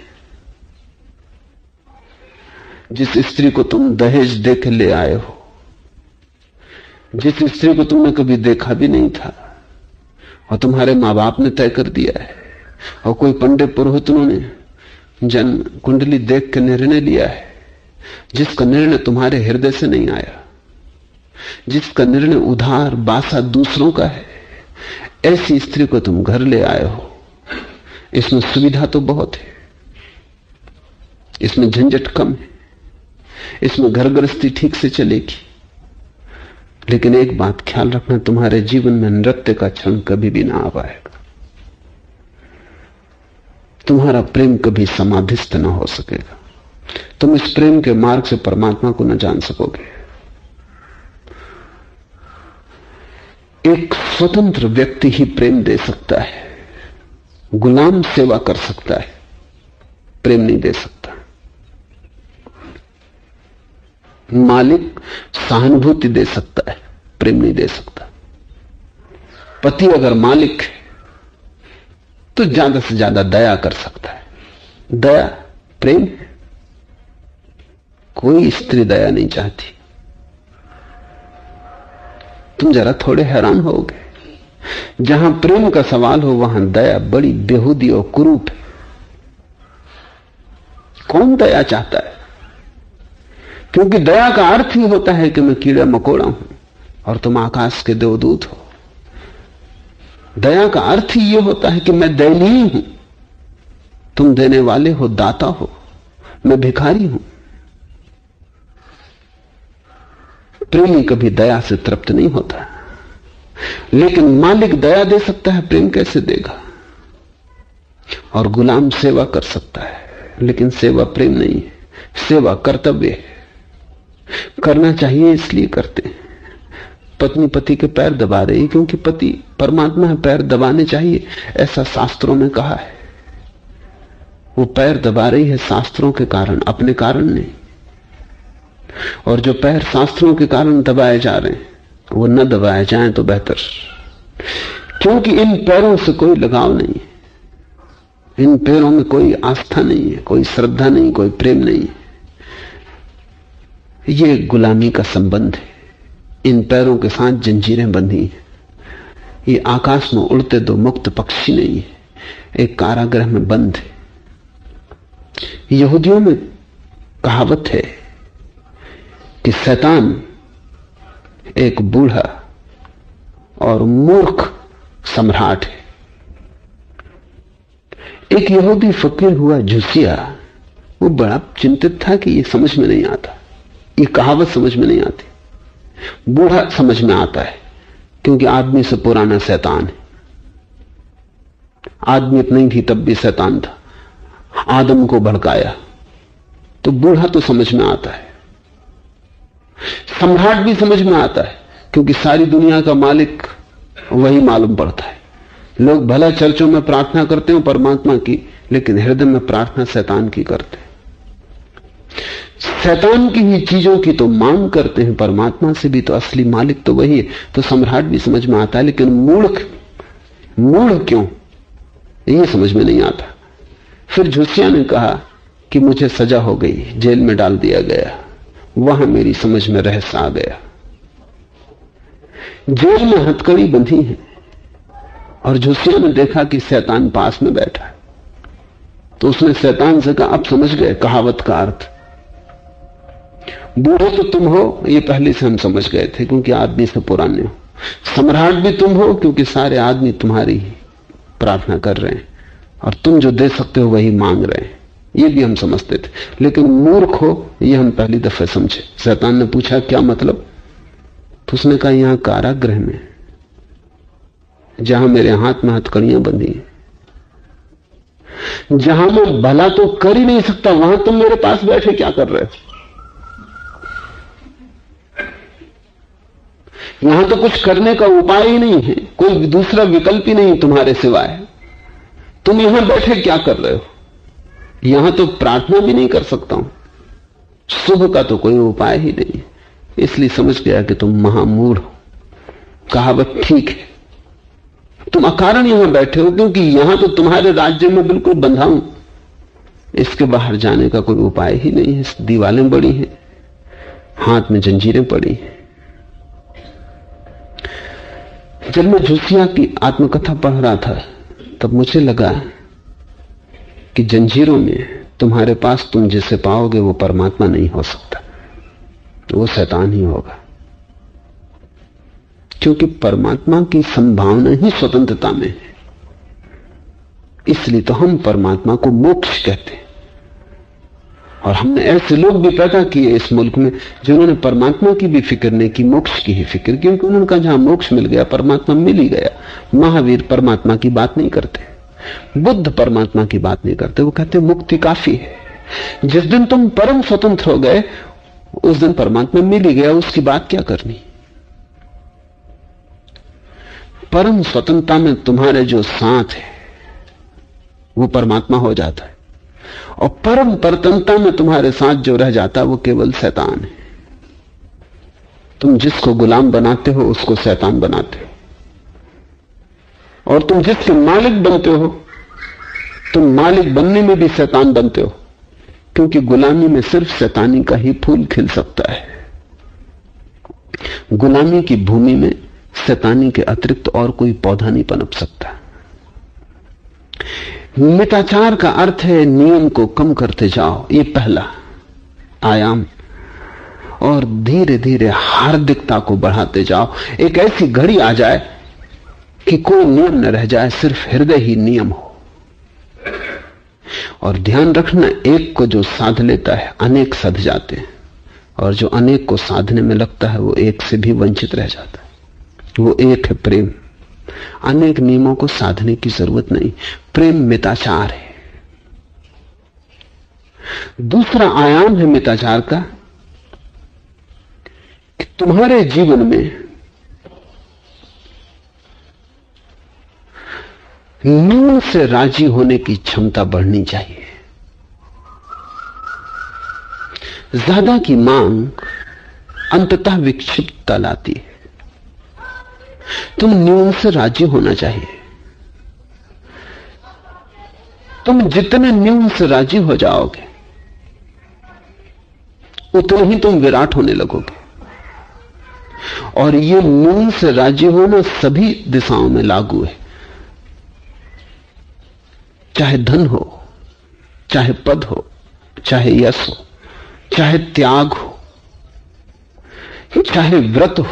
न्यून से राजी हो जाना, यहां थोड़ी कठिनाई है। क्योंकि अगर कोई आदमी धन इकट्ठा करता चला जाता तो हम कहते हैं ये पागल है। हमारे सब साधु सन्यासी कहते हैं ये पागल है, और की मांग किए चला जा रहा है। रुको, ये दौड़ का कहां अंत होगा? हमें भी दिखता है, लेकिन त्यागी वो भी और की मांग किए चला जाता है, वो हमें नहीं दिखाई पड़ता। पिछले साल उसने 20 दिन का उपवास किया था, इस साल वो 25 दिन का करने वाला है, अगले साल वो 30 दिन का करेगा। ये भी और की मांग है। 20 लाख रुपए थे, 25 लाख रुपए चाहे। 20 दिन का उपवास कर सकते थे, अब 25 दिन का कर सकते हैं। 30 की आकांक्षा है। फर्क क्या है? अनुपात वही है। 20 की जगह 25 चाहिए, 25 की जगह 30 चाहिए। धन के ही सिक्के लोग इकट्ठे नहीं करते, त्याग के भी सिक्के इकट्ठे करते हैं, और दौड़ वही की वही जारी रहती। तो मिताचार का दूसरा आयाम है कि तुम व्रत, त्याग, उसमें भी थोड़े से राजी हो जाना, आचरण में भी थोड़े से राजी हो जाना। आचरण में भी तुमको बहुत बड़ा महात्मा होना चाहिए, इस पागलपन में मत पड़ना, क्योंकि वो पागलपन तो एक ही जैसा है, क्योंकि उसका सूत्र एक ही है, और चाहिए और चाहिए और चाहिए। जब तक सारी दुनिया तुमको महात्मा ना कहे तब तक तुम कैसे राजी हो सकते हो? वहां भी तुम थोड़े से राजी हो जाना। असल में थोड़े से राजी हो जाना ही महात्मापन है। इसलिए तुम महात्मापन की अगर तलाश करते रहे तो मुश्किल में पड़ोगे। तब दौड़ वही की वही रहेगी, दिशा बदल गई, लेकिन दिशा का स्वभाव नहीं बदला, गुण वही का वही है। तुम त्याग की भी ज्यादा आकांक्षा मत करना। जो सुखपूर्वक तुम कर सको, जो तुम सहजता से कर सको, बस उतने पर राजी हो जाना। असहजता की तरफ मत जाना। एक साधु मेरे पास आए,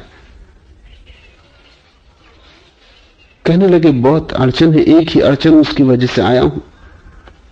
वो अड़चन यह है कि नींद बहुत सताती, और शास्त्रों में कहा है कि जो नींद में ज्यादा लिप्त है वो तामसी। तो मैंने पूछा कि कितना सोते हो? तो उन्होंने कहा कि रात 3 बजे उठता हूं और कोई 11 बजे सोने जाता हूं, तो 4 ही घंटे सोते हैं। और उन्होंने कहा शास्त्र में कहा है कि योगी को 2 घंटा काफी। मैंने कहा शास्त्र में तो यह भी कहा है कि जब सब सोते हैं तब भी योगी जागता है। तुम बड़ी मुश्किल में हो। वो कहते हैं दिन भर नींद आती, आएगी है 3 बजे उठोगे, तो इसमें कसूर किसका है? तो वो कहते हैं प्रार्थना भी करता हूं तो झपकी आती, आएगी ही। ध्यान लगते नहीं, क्योंकि ध्यान के पहले नींद लग जाती। आएगी, बिल्कुल सीधा साफ, इसमें कुछ अड़चन नहीं है। शरीर की जरूरत है, अति से मत खींचो, पागल हो जाओगे। और अगर नींद जैसी सरल चीज के प्रति भी अपराध का भाव आ गया, तो नींद जैसी सरल चीज, इससे ज्यादा सरल और क्या होगा? कुछ भी तो नहीं करना, सिर्फ सो जाना। और नींद में कम से कम तुम महात्मा होते हो, कुछ उपद्रव नहीं करते, कोई की हत्या नहीं करते, कोई चोरी नहीं, कोई जेब नहीं काटते। इतनी सरल सी चीज से ऐसा क्या विरोध बना रखा है? वो थोड़े चौंके, उन्होंने कहा क्या आपका मतलब है ज्यादा सोना शुरू करूं? तो वो तो तामस हो जाएगा। क्या होगा कि नहीं होगा ये मुझे मतलब नहीं, जो जरूरत है। तो उसका अर्थ हुआ कि तामस की जरूरत है, क्योंकि शरीर तामस का हिस्सा है। जब तक तुम शरीर में हो तब तक शरीर थकता है, थकता है तो विश्राम चाहिए। और अगर तामस की जरूरत ही ना होती तो परमात्मा तामस को बनाता ही क्यों? 2 गुणों से काम चला लेता, 3 गुण की क्या जरूरत है? परमात्मा भी बिना तामस के नहीं बना सकता अस्तित्व को। तुम कोशिश में लगे हो परमात्मा से आगे जाने की, प्रतिस्पर्धा बड़ी। परमात्मा भी सत्व और रज से अस्तित्व को नहीं बना सकता, क्योंकि तमस की बड़ी खूबी है, उसका अपना रहस्य है। तमस के बिना कोई चीज स्थिर ही नहीं होती। रज में बड़ी गति है, लेकिन अकेली गति से थोड़ी संसार बनता है, कोई चीज ठहराने वाली चाहिए। तुम दौड़ते ही रहोगे तो मुश्किल में पड़ोगे, कहीं तो रुकना पड़ेगा। रुकोगे वहीं तमस शुरू होगा, तमस तो एक सिद्धांत है, लेकिन लोगों ने तमस शब्द का बड़ा अपमानजनक उपयोग शुरू कर दिया। तमस का तो इतना ही मतलब है रुकने का सिद्धांत, विश्राम का सिद्धांत। परमात्मा को भी विश्राम करना पड़ता है। इसलिए तो हम कहते हैं कि ब्रह्मा का दिन सृष्टि, फिर ब्रह्मा की रात आती तो प्रलय हो जाता है, सारा अस्तित्व सिकुड़ के शांत हो जाता है, नींद में चला जाता है। तो अगर हम पूरे अस्तित्व को 12 घंटा मान लें दिन, तो फिर 12 घंटा इतनी ही बड़ी रात है जब सब सो जाता है, खुद परमात्मा सो जाता है। तो तुम परमात्मा से किस लिए होड़ में लगे हो? तुम शांति से सो जाओ। और तब तुमने क्या अड़चन कर ली? अब तुमसे ध्यान भी नहीं हो सकता। ध्यान नहीं हो सकता तो वो समझते क्या है? ये मन के गणित बड़े अजीब हैं। वो समझते हैं कि तमस की वजह से ध्यान नहीं लग रहा, और कम सो, तमस को काटो। जितना तमस काटोगे उतनी तमस की जरूरत बढ़ती जाएगी, क्योंकि कहीं ना कहीं से जरूरत पूरी होगी। इसलिए तुम मंदिरों में जाओ, वहां लोगों को तुम झपकी लेते पाओगे। मुल्ला नसरुद्दीन मस्जिद जाता है तो सोने के लिए ही।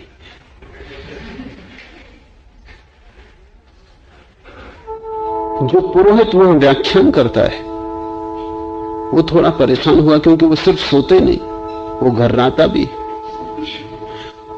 और बुजुर्ग आदमी पंचायत का प्रमुख है, तो आगे बैठता है और आगे घुर्राता है। उससे पुरोहित को बड़ी अड़चन होती, बोलने में भी अड़चन होती है और अभद्र भी मालूम पड़ता है। इससे वो कुछ कह भी नहीं सकता। उसका लड़के का लड़का नाती भी साथ आता है, तो पुरोहित ने तरकीब निकाली। पुरोहित तो तरकीब निकालने वाले लोग हैं, उनसे ज्यादा चालाक आदमी नहीं, क्योंकि उनका धंधा ही चालाकी का है। बड़ा सूक्ष्म धंधा है, उसमें चालाकी होगी ही। तो उसने बगल में सभा के बाद लड़के को बुलाया और कहा, देख तुझे मैं 4 आने दूंगा, जब भी तेरे दादा को नींद लग जाए तो तू जरा हिला के जगा दिया कर। लड़के ने कहा ठीक। 2-3 सप्ताह तो सब ठीक चला। चौथे सप्ताह लड़का बिल्कुल शांत बैठा रहा और बूढ़ा गुर्राने लगा। फिर पुरोहित ने उसे बुलाया कि क्यों भाई, मैं तुझे हर 4 आने देता हूं। उसने कहा वो आप देते, लेकिन मेरे दादा मुझे 8 आना देने का, तो अगर बीच में बाधा नहीं दूंगा तो 8 आना दूंगा। वो कहा अब मैं क्या कर सकता हूं? मंदिरों में, मस्जिदों में, चर्चों में लोग सो रहे हैं। ध्यान रखना कि अगर नींद पूरी न होगी तो ध्यान तुम कर ही ना सकोगे। नींद एक जरूरत है। नींद कोई पाप नहीं, नींद कुछ बुराई नहीं है, कोई अपराध नहीं है। पूरी नींद कर लोगे तभी तुम ध्यान कर पाओगे, क्योंकि ध्यान भी बड़ी विश्राम की अवस्था है। अगर तुम नींद ही में पूरे न गए तो जैसे तुम शांत बैठोगे वैसे ही नींद लग जाएगी, क्योंकि जरूरत शरीर की पहले पूरी होती। इसे ध्यान रखना, शरीर की जरूरत पहले, आत्मा की जरूरत बाद में। और शरीर की जरूरत जिसने पूरी नहीं की उसकी आत्मा की जरूरत कभी भी वो पूरी नहीं कर पाएगा। इसलिए तो हम कहते हैं भूखे भजन न होई गोपाला। भूख लगी हो तो भजन कैसे करोगे? भूख ही भजन में गूंजती रहेगी। पेट भरा हो तो ही भजन हो सकता। इसका यह मतलब भी नहीं कि पेट बहुत भरा हो तो भी भजन नहीं हो सकता। एक सम्यक अवस्था चाहिए शरीर की, न तो बहुत भोजन, न बहुत कम, न बहुत ज्यादा नींद, न बहुत कम, न बहुत ज्यादा श्रम, न बहुत कम। और हर व्यक्ति को अपना सूत्र खुद ही खोजना पड़ता है, क्योंकि हर व्यक्ति दूसरे व्यक्ति से अलग है। इसलिए दुनिया में कोई तुम्हारे लिए नियम नहीं बना सकता। लेकिन अक्सर ये भ्रांति होती है।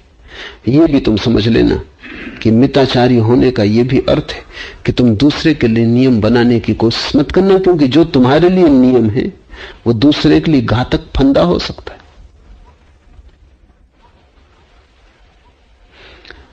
शास्त्र अक्सर, हिंदू शास्त्र बूढ़ों ने लिखे, बूढ़ों की नींद कम हो जाती, शरीर की जरूरत खत्म हो जाती।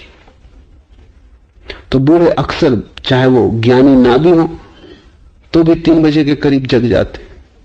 पड़े रहें बात अलग, जब बूढ़े शास्त्र बनाएंगे तो वो लिखेंगे कि 3 बजे उठना नियम, लेकिन ये शास्त्र बच्चों के काम में नहीं लाया जा सकता, क्योंकि मां के पेट में बच्चा 24 घंटे सोता है, उसकी जरूरत उतनी है। जब शरीर में इतना काम हो रहा है, सृजन हो रहा है, हर चीज बन रही, तो बच्चे के जागने से बाधा पड़ जाएगी। वो सोया रहता है, शरीर में सृजन का काम चल रहा है, बच्चे की बीच में आने की जरूरत नहीं है। वो 24 घंटे सोता है मां के पेट में, फिर पैदा होने के बाद 18 घंटे सोता है, फिर 16 घंटे सोता है, फिर धीरे धीरे जरूरत कम होती जाती। जैसे जैसे बच्चे का शरीर पूरा हो जाता है, सृजन का काम बंद हो जाता है, 8 घंटे के करीब, 7-8 घंटे के करीब ठहर जाती बात। फिर 35 साल के बाद शरीर में दूसरी क्रिया शुरू होती, टूटने की। जब टूटने की क्रिया शुरू होती तो नींद कम होने लगती, क्योंकि जब नींद कम होगी तभी शरीर टूट सकता है, नहीं तो टूट नहीं सकता। जैसे कि बच्चे के शरीर के बनने में नींद की जरूरत है, बूढ़े के शरीर के टूटने में नींद की बिल्कुल जरूरत नहीं तो बूढ़ा मरेगा ही नहीं, तो नींद कम होने लगेगी। नींद के कम होने का मतलब है कि शरीर में अब बनने का काम बंद हो गया। हिंदुओं के शास्त्र बूढ़ों ने लिखे, तो बूढ़े अपने हिसाब से लिखते। अगर 2 माह का बच्चा शास्त्र लिख सके तो वो लिखेगा कि 20 घंटे सोना नियम। जवान अगर लिखेगा तो 7-8 घंटे सोना नियम है, बूढ़ा अगर लिखेगा तो 3-4 घंटे काफी है। फिर एक एक व्यक्ति में भेद है। तुम भोजन अलग अलग ढंग का करते हो। अब जो मांसाहारी है वो थोड़ा ज्यादा सोएगा, जो शाकाहारी है वो थोड़ा कम सोएगा, क्योंकि मांस को पचाने के लिए शरीर को ज्यादा श्रम करना पड़ता है। साग सब्जी को पचाने के लिए उस तरह का श्रम नहीं करना पड़ता, इसलिए शाकाहारी कम सोएगा। जो मजदूर है वो ज्यादा सोएगा, क्योंकि दिन में इतना श्रम किया है कि शरीर के बहुत से सेल टूट गए, उनको पूरा करने के लिए उसे गहरी नींद जरूरी है। जो करोड़पति है उसको सोने के लिए ट्रैंकुलाइजर लेना पड़ेगा, क्योंकि उसने कोई श्रम किया नहीं, कुछ टूटा नहीं। जब कुछ टूटा नहीं तो बनने का सवाल नहीं, इसलिए नींद की कोई जरूरत नहीं है उसकी। तो रात करवटें बदलेगा। करवटें बदलना असल में शरीर की तरकीब है नींद में श्रम करने की। करवट बदलने का इतनी मतलब है कि कुछ भी नहीं किया तो कम से कम करवट तो बदलो, तो थोड़ा श्रम हो जाए, थोड़ा श्रम हो जाए तो थोड़ी नींद लग जाए। अगर तुमने बौद्धिक श्रम किया है दिन में तो नींद कठिन हो जाएगी, अगर शारीरिक श्रम किया है तो नींद बड़ी सुगम होगी। फिर हर आदमी पे अपनी अपनी, इसलिए किसी शास्त्र के नियम में मत पड़ना, क्योंकि जिसने नियम बनाया था वो तुम नहीं हो। जिसने नियम बनाया था वो अपने लिए होगा, उसके लिए ठीक रहा होगा। दुनिया में हजारों अड़चनें कम हो जाएं अगर प्रत्येक व्यक्ति अपने जीवन की सहजता को खोज के नियम बनाने लगे। मनोवैज्ञानिक कहते हैं कि पुरुष अगर 5 बजे उठ जाएं तो कोई हर्जा नहीं है, उनकी नींद 5 बजे पूरी हो जाती, लेकिन स्त्रियों की नींद कोई 6:30 बजे पूरी होती या 7 बजे पूरी होती। लेकिन नियम यह है कि पत्नी को पहले उठना चाहिए, नहीं तो पति नाराज होगा। वैज्ञानिकों ने बहुत खोज की है नींद पर। 24 घंटे में 2 घंटे शरीर का तापमान नीचे गिरता है, वही 2 घंटे गहरी नींद के घंटे। पुरुषों का तापमान गिरता है कोई 3 और 5 के बीच में, स्त्रियों का तापमान गिरता है कोई 6 और 8 के बीच में। वो गहरे से गहरे नींद के क्षण है। अगर वो 2 घंटे तुमने सो लिए तो तुम ताजा अनुभव करोगे, अगर उन 2 घंटों में व्याघात पड़ गया तो तुम दिन भर परेशान अनुभव करोगे। तो अगर हम वैज्ञानिक की सलाह माने तो सुबह की चाय पति को बनानी चाहिए, पत्नी को बिल्कुल नहीं। उसे सोए रहना चाहिए बिस्तर पे, पति को लाना चाहिए चाय बना के, अगर वैज्ञानिक की हम बात सुने। क्योंकि स्त्रियों का शरीर का ढंग और है, पुरुष के शरीर का ढंग और है, उनके हार्मोन अलग हैं, उनके शरीर की भीतरी बनावट और है, और उसके अनुसार सारी जीवन व्यवस्था होनी चाहिए। मिताचार का अर्थ है कि तुम थोड़े से नियम बनाना और नियम भी उधार मत लेना। और कठिन नहीं है, अगर तुम थोड़े से प्रयोग करो। कितना कठिन है? अगर तुम 3 सप्ताह प्रयोग करके देख लो, सब तरह से उठ के 3 बजे उठ के देख लो 2 दिन, 4 बजे उठ के देख लो 2 दिन, 5 बजे उठ के देख लो, 6 बजे, 7 बजे, 8 बजे, एक 3 सप्ताह प्रयोग करके देख लो। जो घड़ी तुम्हें सबसे ज्यादा जम जाए, जिसमें तुम रम जाओ, जिसमें 24 घंटे तुम ताजा मालूम पड़ो, वही तुम्हारे लिए नियम है। कुछ लोग हैं जो रात में 12 बजे सोए तो ही सुबह उनको ताजगी रहेगी। कुछ हैं जो 9 बजे सोए तो ही सुबह ताजगी रहेगी। और कोई किसी के लिए नियम नहीं बना सकता। प्रत्येक व्यक्ति अनूठा और अलग अलग है। अपना नियम खोजना और अपने नियम को ठीक से समझ के अनुसार चलने पर तुम पाओगे तुम्हारे जीवन में बड़ी सहजता और स्वाभाविकता आ जाती, अड़चन कम हो जाती। दूसरे का नियम हमेशा अड़चन देगा। जैसे विनोबा के आश्रम में विनोबा 3 बजे उठते हैं तो सबको 3 बजे उठना चाहिए। अभी अड़चन की बात है। विनोबा बूढ़े आदमी हैं, उनकी जरूरत होगी तो वो 9 बजे सो जाते, लेकिन 9 बजे दूसरों को नींद ही नहीं आती। वो पड़े हैं लेकिन 9 बजे नियम है आश्रम का, तो 9 बजे सो जाना है, फिर 3 बजे उठाना है। फिर दिन भर बेचैनी है, फिर बेचैनी से इरिटेशन है, फिर बेचैनी से हर छोटी छोटी बात में क्रोध है। इसलिए तुम साधु संतों को बड़ा क्रोध ही पाओगे। उनके भीतर जीवन ऊर्जा सम्यक नहीं है, इसलिए हर छोटी चीज परेशान करेगी, हर छोटी चीज पर नाराजगी आएगी। नाराजगी का कारण भीतर है कि तुम बेचैन हो, न ठीक भोजन कर रहे हो, न ठीक सो रहे हो, न ठीक श्रम कर रहे हो। तुम्हारी अड़चन स्वाभाविक है। अपना नियम खोज लेना, आने देना अनुशासन को भीतर से। इसलिए मैं तुम्हें सिर्फ विवेक सिखाता हूं कि तुम होश पूर्वक अपने को समझने की कोशिश करो। दुनिया में कोई तुम्हारा मालिक नहीं है और किसी ने तुम्हारे लिए आखिरी नियम नहीं लिख दिए। तुम्हारा धर्मशास्त्र तुम्हारे शरीर और तुम्हारे मन में छिपा है। तुम उसे पढ़ना सीखो और वहीं से अगर तुमने आदेश लिया तो तुम पाओगे कि तुम शांत होते चले जाते हो। जितने तुम शांत होते हो उतने आनंद की क्षमता बढ़ती है। और तब तुम ये भी पाओगे कि बहुत नियम की जरूरत नहीं है। बड़े छोटे से नियम जिनको नियम कहना भी ठीक नहीं है, तुम्हारे जीवन को रूपांतरित कर देंगे। मानवीय कारोबार की व्यवस्था में मिताचारी होने से बढ़िया दूसरा नियम नहीं।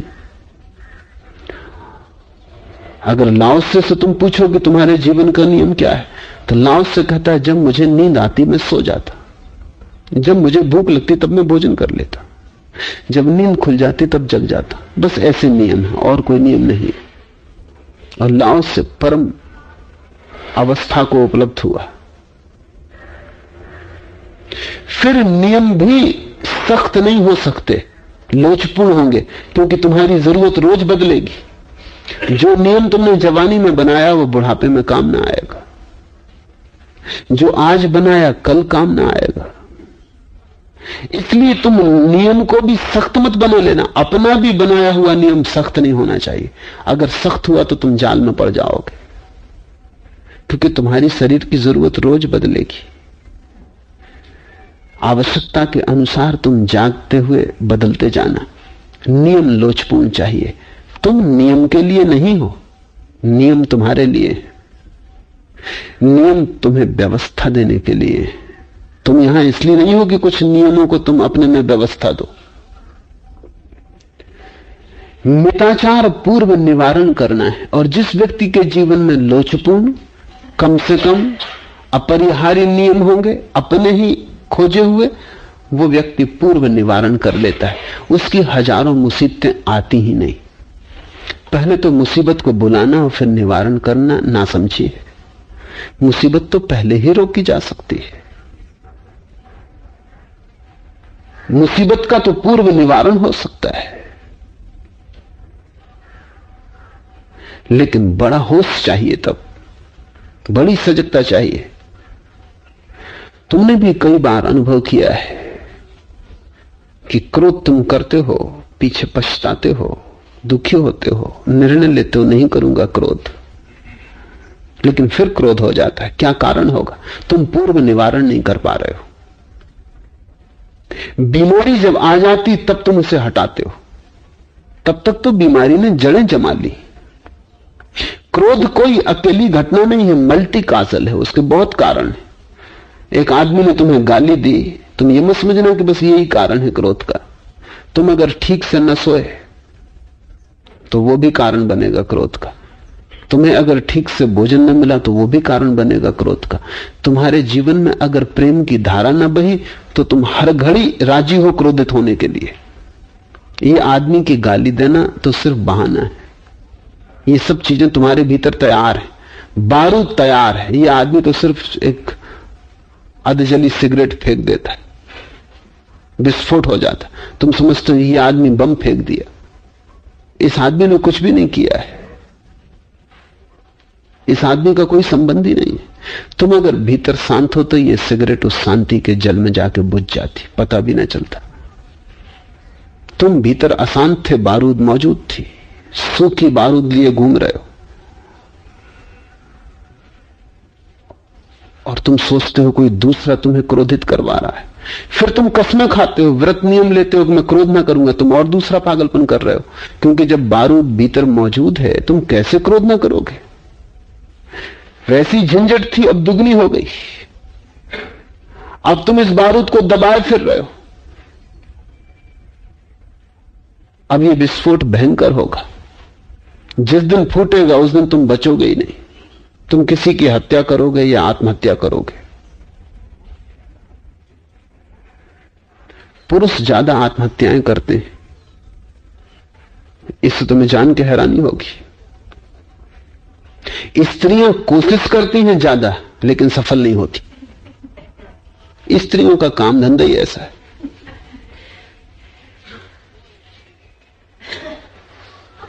100 स्त्रियां आत्महत्या की कोशिश करती हैं तो मुश्किल से 20 सफल होती। उनकी कोशिश भी अधूरी अधूरी है। वो कोशिश के कारण दूसरे हैं, वो ठीक मरना नहीं चाहती। अगर 100 पुरुष आत्महत्या की कोशिश करते हैं तो 50 सफल होते हैं। स्त्रियां कोशिश ज्यादा करती हैं, इसलिए तुम्हें यह भ्रांति होगी कि स्त्रियां बहुत आत्महत्या करती। नहीं, आत्महत्या पुरुष ज्यादा करते हैं, 2 गुनी ज्यादा। स्त्रियों से दुगनी आत्महत्या करते हैं। और कारण क्या है? कारण यह है कि स्त्रियां अपने क्रोध को निकाल लेती, बर्तन तोड़ देंगी, प्लेट पटक देंगी, बच्चे की पिटाई कर देंगी, निकाल लेती, रो लेंगी, चीख चिल्ला लेंगी, कपड़े फाड़ लेंगी, सिर के बाल खींच लेंगी। आत्महत्या के लायक क्रोध इकट्ठा नहीं हो पाता और पुरुष अकड़ा हुआ रहता है। रो कैसे सकता है? मर्द कहीं रोता है? अब मर्द नहीं रोता तो भगवान ने मर्द की आंखों में आंसू की ग्रंथि क्यों बनाई? तो भगवान ने कुछ गलती की। उतनी बड़ी ग्रंथि आदमी की आंखों में है जितनी स्त्री की, उसने उतने ही आंसू भरे, वो निकलने चाहिए। लेकिन मर्द रो नहीं सकता। छोटे छोटे बच्चों को हम सिखलाते हैं, क्या रो रहा है? लड़कियों जैसा व्यवहार कर रहा है।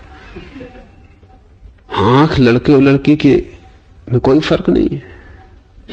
और रोना एक निकास है, और जो रो नहीं सकता वो ठीक से हंस भी नहीं सकता, क्योंकि हंसी में भी आंसू निकल आते हैं। रोना और हंसी दोनों तरफ से एक ही दिशा में यात्रा करते।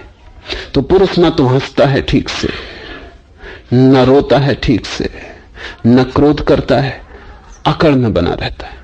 तो इतना इकट्ठा हो जाता है मवाद कि जब फूटता है तो या तो हत्या करता है या आत्महत्या करता है। अगर दुर्जन हुआ तो हत्या करता है, सज्जन हुआ तो आत्महत्या करता है। बस इतनी फर्क है, दोनों ही हत्या करते हैं। दुर्जन दूसरे को मिटाता है, सज्जन अपने को मिटाता है, लेकिन मिटाने में दोनों एक जैसे हैं। जो व्यक्ति क्रोध से पीड़ित हो उसको पूर्व निवारण करना चाहिए और अपनी पूरी जीवन स्थिति को समझना चाहिए कि मैं बारूद कैसे इकट्ठी कर रहा हूं और बारूद को सूखा रखा हुआ हूं। मैं खतरा लेके घूम रहा हूं, जैसे पेट्रोल की टंकी पे लिखा रहता है इनफ्लेमेबल, ऐसी सबकी खोपड़ी पे लिखा रहना चाहिए इनफ्लेमेबल, कि जरा कोई ने माचिस जलाएगी झंझट खड़ी हो जाएगी। लाओस से कहता है जिसने जीवन को समझने की कोशिश की और जीवन के छोटे छोटे नियम जो सहजता से आने चाहिए, शास्त्रों से नहीं, वो पूर्व निवारण कर लेता है। मिताचार पूर्व निवारण करना है। To be sparing is to forestall, पहले से ही तुम काट देते हो वो जड़ें। ठीक से सो, सम्यक निद्रा जरूरी है। ठीक से भोजन करो, सम्यक भोजन जरूरी है। होश पूर्वक उठो बैठो चलो, होश जरूरी है। स्वाभाविक बनो, अस्वाभाविक की आकांक्षा मत करो। जरूरतों को पूरा करो, वासनाओं की उपेक्षा करो। व्यर्थ की दौड़ में मत लगो, सार्थक को ही बस पा लेना काफी है। शक्ति को बचाओ, अकारण खर्च मत करो। जितनी शक्ति तुम्हारे पास संग्रहित होगी, जितने तुम शक्तिशाली होगे उतना ही कम क्रोध होगा। जितने तुम शक्तिशाली होगे उतना ही दूसरे लोग तुम्हें कम उत्तेजित कर सकेंगे। तुम्हारी ऊर्जा ही तुम्हारा कवच है। पूर्व निवारण करना तैयार रहने और सुदृढ़ होने जैसा है। तैयार रहना और सुदृढ़ होना सदा जयी होना है। और जो आदमी पूर्व निवारण कर लेता अपनी बीमारियों का, जो अपने भीतर एक शांति का स्थल बना लेता है, एक छोटा सा मंदिर बना लेता है जहां सब शांत और मौन है, जहां बड़ी गहन तृप्ति है, परितोष है, उसे तुम उज्जैलित नहीं कर सकते, उसे तुम पराजित नहीं कर सकते। तुम उसे हराओगे कैसे? क्योंकि वो जीत की आकांक्षा ही नहीं करता। तुम उसे मिटाओगे कैसे? क्योंकि उसने खुद ही अपने को मिटा दिया है। उसके जीवन में कोई असफलता नहीं हो सकती, क्योंकि सफलता की कामना और वासना को उसने उपेक्षा कर दी है। सफलता को खाओगे या पियोगे या पहनोगे। जीवन तो बहुत छोटी छोटी चीजों से भर जाता है। रोटी चाहिए, कपड़ा चाहिए, प्रेम चाहिए, एक छप्पर चाहिए। जीवन किसी बहुत बड़ी बड़ी आकांक्षा के कारण सुखी नहीं होता। नहीं तो पक्षी कभी सुखी नहीं हो सकते थे, पौधे कभी फूल नहीं दे सकते थे, क्योंकि पौधे राष्ट्रपति कैसे बनेंगे, पक्षी प्रधानमंत्री कैसे बनेंगे।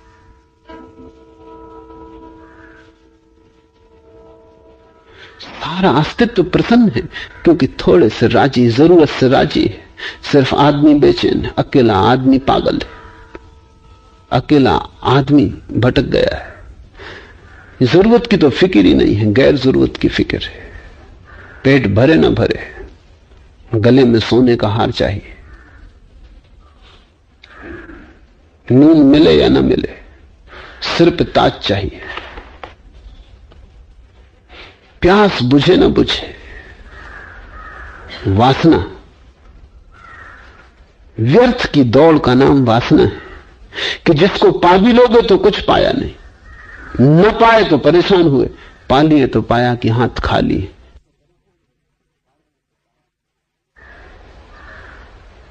वासना दुष्पूर है, उसको कभी कोई नहीं भर पाता। दौड़ना बहुत होता उसमें, पहुंचना कभी भी नहीं होता। तो लाओस से कहता है जिसने पूर्व निवारण कर लिया, जो अपनी छोटी छोटी जरूरतों में राजी हो गया। और तुम सोच भी नहीं सकते क्योंकि इतनी वासनाएं मन को पकड़े, अन्यथा तुम इतने अनुग्रहित हो जाओगे परमात्मा के। श्वास भी तुम्हारी इतनी शांत और आनंदपूर्ण हो जाएगी। उठने बैठने में एक नृत्य भीतर चलने लगेगा, बोलने में, चुप रहने में एक संगीत बजने लगेगा। जो पक्षियों को उपलब्ध है वो तुम्हें उपलब्ध नहीं हो पाता, ये हैरानी की बात है। तुम पक्षियों से श्रेष्ठ हो, तुम पौधों से बहुत आगे जा चुके हो, तुम शिखर हो इस पूरे अस्तित्व के, और तुमसे ज्यादा दीन कोई नहीं दिखाई पड़ता। तुम्हारे जीवन में कभी फूल लगते ही नहीं, संगीत कभी लगता ही नहीं, कभी तुम नाचने की घड़ी में आ ही नहीं पाते, तुम कभी मदमस्त नहीं हो पाते।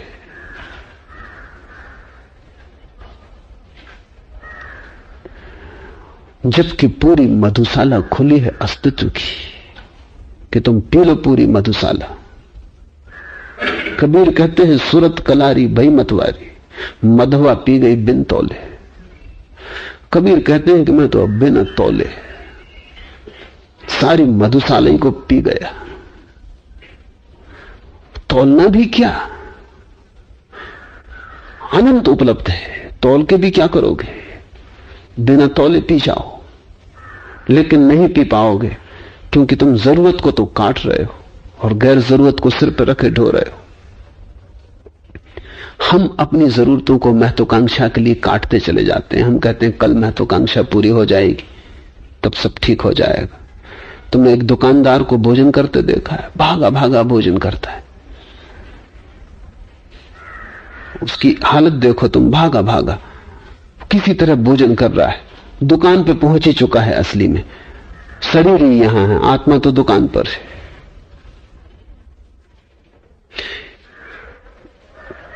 स्वाद का रहस्य इसे पता ही न चल पाएगा। हिंदुओं ने अन्न को ब्रह्म कहा है। जिन्होंने अन्न को ब्रह्म कहा है उन्होंने जरूर स्वाद लिया होगा, उन्होंने तुम जैसे ही भोजन न किया होगा। वो बड़े होशियार लोग रहे होंगे, बड़े कुशल रहे होंगे। कोई गहरी कला उन्हें आती थी कि रोटी में उन्होंने ब्रह्म को देख लिया। दुनिया में किसी ने भी नहीं कहा है अन्नम ब्रह्म। कैसे लोग थे, रोटी में ब्रह्म। जरूर उन्होंने रोटी कुछ और ढंग से खाई होगी, उन्होंने भोजन को ध्यान बना लिया हो। वे भागे भागे नहीं थे, वे जब भोजन कर रहे थे तो भोजन ही कर रहे थे। उनकी पूरी प्राण ऊर्जा भोजन में लीन थी। और तब जरूर रूखी रोटी में भी वो रस है जिसको ब्रह्म कहा है। तुम्हें भोजन करना आना चाहिए। इसलिए मैं कहता हूं कि जब अन्न में ब्रह्म है तो निद्रा में भी है, उसे लेना आना चाहिए। तुम अगर ठीक से सोना जान जाओ जहां सपने खो जाएं, क्योंकि सपने का अर्थ तुम्हें सोना नहीं आता, तुम आधे आधे सो रहे हो। सपने का अर्थ है कुछ जागे हो, कुछ सोए हो, इसलिए तो बेचैनी है। जब सपना रहित नींद हो जाती तब नींद में भी ब्रह्म है। तब तुम पाओगे कि श्वास श्वास में उसी का वास है। तब तुम पाओगे वही श्वास से भीतर आता, वही श्वास से बाहर जाता। तब हर तरफ तुम्हें उसकी ही झलक मिलेगी। घट घट मेरा साइया, सब सांसों की सांस में कोई परमात्मा दूर नहीं है। तुम जरा पास आ जाओ अपने, तुम बहुत दूर भागे हुए फिर रहे हो। इसको लाओस से कहता है कि जैसे ही कोई मिताचार को उपलब्ध होता, पूर्व निवारण करता, तैयार हो जाता, सुदृढ़ हो जाता, सदा जयी हो जाता। उसकी विजय शाश्वत है, फिर उसे कोई हरा नहीं सकता। उसने ब्रह्म को पा लिया, अब उसकी कोई हार संभव नहीं है। हार तो वहां होती है, तुमने कोई ऐसी चीज पाली जो संसार की है तो तुम हारोगे, क्योंकि वो तुमसे छीनी जाएगी। आज नहीं कल तुम उसे खोओगे। कुछ ऐसी चीज खोज लो जिसे चोर चुरा ना पाए, जिसे आग जलाए नहीं, जिसे मृत्यु छीन न सके, फिर तुम सदा जयी हो। सदा जयी होना अशेष क्षमता प्राप्त करना है। और जो सदा जयी हो जाता है, ऐसे सदा जयियों को हमने जिन कहा है। महावीर कहा है, जीत लिया जिन्होंने। क्या जीत लिया उन्होंने?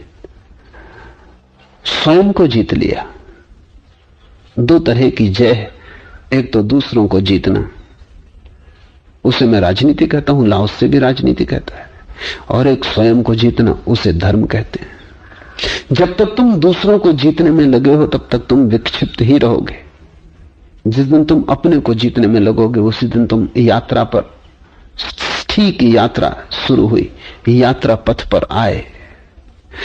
जो व्यक्ति अपने को जीत लेता है वो अशेष क्षमता को प्राप्त होता है, ही समझ लेने जैसा है। उसकी क्षमता कभी भी चुकती नहीं, उसके जीवन की क्षमता अशेष है। कितना भी जिए क्षमता कायम रहती। जैसा उपनिषद कहते हैं, निकाल लो पूर्ण को पूर्ण से तो भी पीछे पूर्ण शेष रह जाता। ऐसी उसकी क्षमता होती, वो कितना ही जिए चुकता नहीं। जितना जीता है उतना ही पाता है कि जीने के लिए और तत्पर हो गया। तुम चाहते तो हो कि तुम्हें और जीवन मिले, तुमने कभी से सोचा नहीं कि तुम और जीवन लेके करोगे भी क्या। तुम वैसे ही थक गए हो। कभी विचार करके सोचना कि और जीवन लेके करोगे क्या। एक ही जीवन काफी थका देता है, क्षमता कुछ बचती ही नहीं। खोखले हो जाते हो दौड़ दौड़ के वासना के पीछे। जैसे ही व्यक्ति दौड़ बंद कर देता है, अपने में ठहरता है, ऊर्जा नष्ट नहीं होती, सब छिद्र बंद हो जाते हैं, सब द्वार बंद हो जाते हैं। ऊर्जा की एक विराट लपट उसके भीतर उठती, उसके पास अनंत ऊर्जा होती। महावीर ने कहा है वो अनंत वीर्य हो जाता है। उसकी क्षमता अशेष है, वो जीता जाता है, बांटता जाता है, देता जाता है, कभी चुकता नहीं। वो जितना देता है उतना ही और पाता है। वो जितना उलीझता है उतना ही पाता है कि और भर गया है। और जब तक तुम ऐसी अशेष क्षमता के धनी ना हो जाओ तब तक तुम दीन ही रहोगे। जब तुम ऐसी अशेष क्षमता के धनी हो जाओगे तभी तुम सम्राट हुए। इसलिए हमने फकीरों को सम्राट कहा है। हमने ऐसे सम्राट जाने जो फकीर थे, भिखारी थे, बुद्ध, महावीर। और हमारे सम्राट निश्चित ही फकीर हैं, भिखमंगे। सम्राट मांगते चले जाते, मांग का कोई अंत नहीं। फकीर देते चले जाते हैं, देने का कोई अंत नहीं। सम्राट की आत्मा भिखारी की आत्मा है, फकीर की आत्मा सम्राट की आत्मा है। क्योंकि जब तुम मांगते हो तब तुम भिखमंगे हो, जब तुम देते हो तभी पहली बार तुम्हारे सुर परमात्मा से बंधे, तुम्हारा झरना उसके अनंत झरने से जुड़ गया। अब कोई चुका ना सकेगा। लाओस से कहता है जिसमें अशेष क्षमता है वही किसी देश का शासन करने के योग्य। तो जो लोग शासन करते हैं देशों में, उनमें से तो कोई भी योग्य नहीं हो सकता। लाओस से कहता है कि सिर्फ संत ही शासन करने के योग्य है। वही व्यक्ति शासन करने के योग्य है जो शासन करना ही नहीं चाहता, जिसकी शासन करने की कोई आकांक्षा नहीं है, वही योग्य है। जो शासन करना चाहता है उसकी करने की चाह में ही छिपी है। मनस्विद भी राजी हैं लाओस से। वो कहते हैं जो व्यक्ति शासन करना चाहता है वो हीनता की ग्रंथि से पीड़ित है, उसके भीतर हीन भाव है। पद पे खड़े होकर वो दुनिया को बताना चाहता है कि मैं हीन नहीं हूं, देखो कैसे सिंहासन पर खड़ा हूं। इसलिए लंगड़े, लूले, अंधे, काने सब दिल्ली की तरफ जाते, जाएंगे ही, क्योंकि उनके पास और कोई उपाय नहीं घोषणा करने का। तुम राजनीतिक को कभी साबित ना पाओगे। कहीं ना कहीं कानापन, कहीं ना कहीं तिरछापन, कहीं ना कहीं कोई कमी, कोई भीतरी अभाव होगा, कोई हीनता की ग्रंथि होगी। उस हीनता की ग्रंथि को दिखाने के लिए कि वो नहीं है, वो बड़े आयोजन रचता है। लेकिन कितना ही आयोजन करो, हीनता की ग्रंथि मिटती नहीं। हीनता की ग्रंथि का मिटने का ये उपाय नहीं है। हीनता की ग्रंथि तो तभी मिटती जब तुम अशेष क्षमता के धनी हो जाते। जिसमें अशेष क्षमता है वही किसी देश का शासन करने के योग्य है। और ऐसा जब कोई शासक उपलब्ध हो जाए किसी देश को, तो उस देश की जो मातृत्व की क्षमता है, उस देश की जो प्रेम की क्षमता है, प्रेम जो कि जीवन का गहरे से गहरा सिद्धांत है, आधार है, उसमें फूल आने शुरू होते हैं। वो विकसित होता है, वो सुरक्षित होता है। और शासक देश की माता सिद्धांत दीर्घजीवी हो सकती है।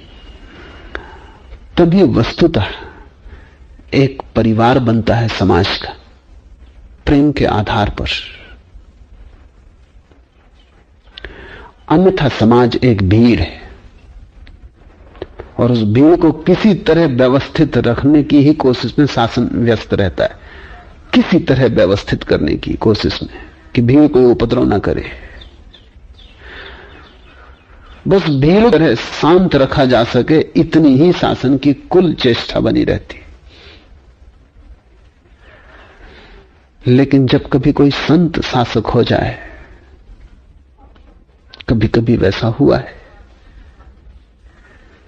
और अगर बड़े पैमाने पर नहीं हुआ तो छोटे पैमाने पर तो बहुत बार हुआ है। बुद्ध या महावीर या लाओस से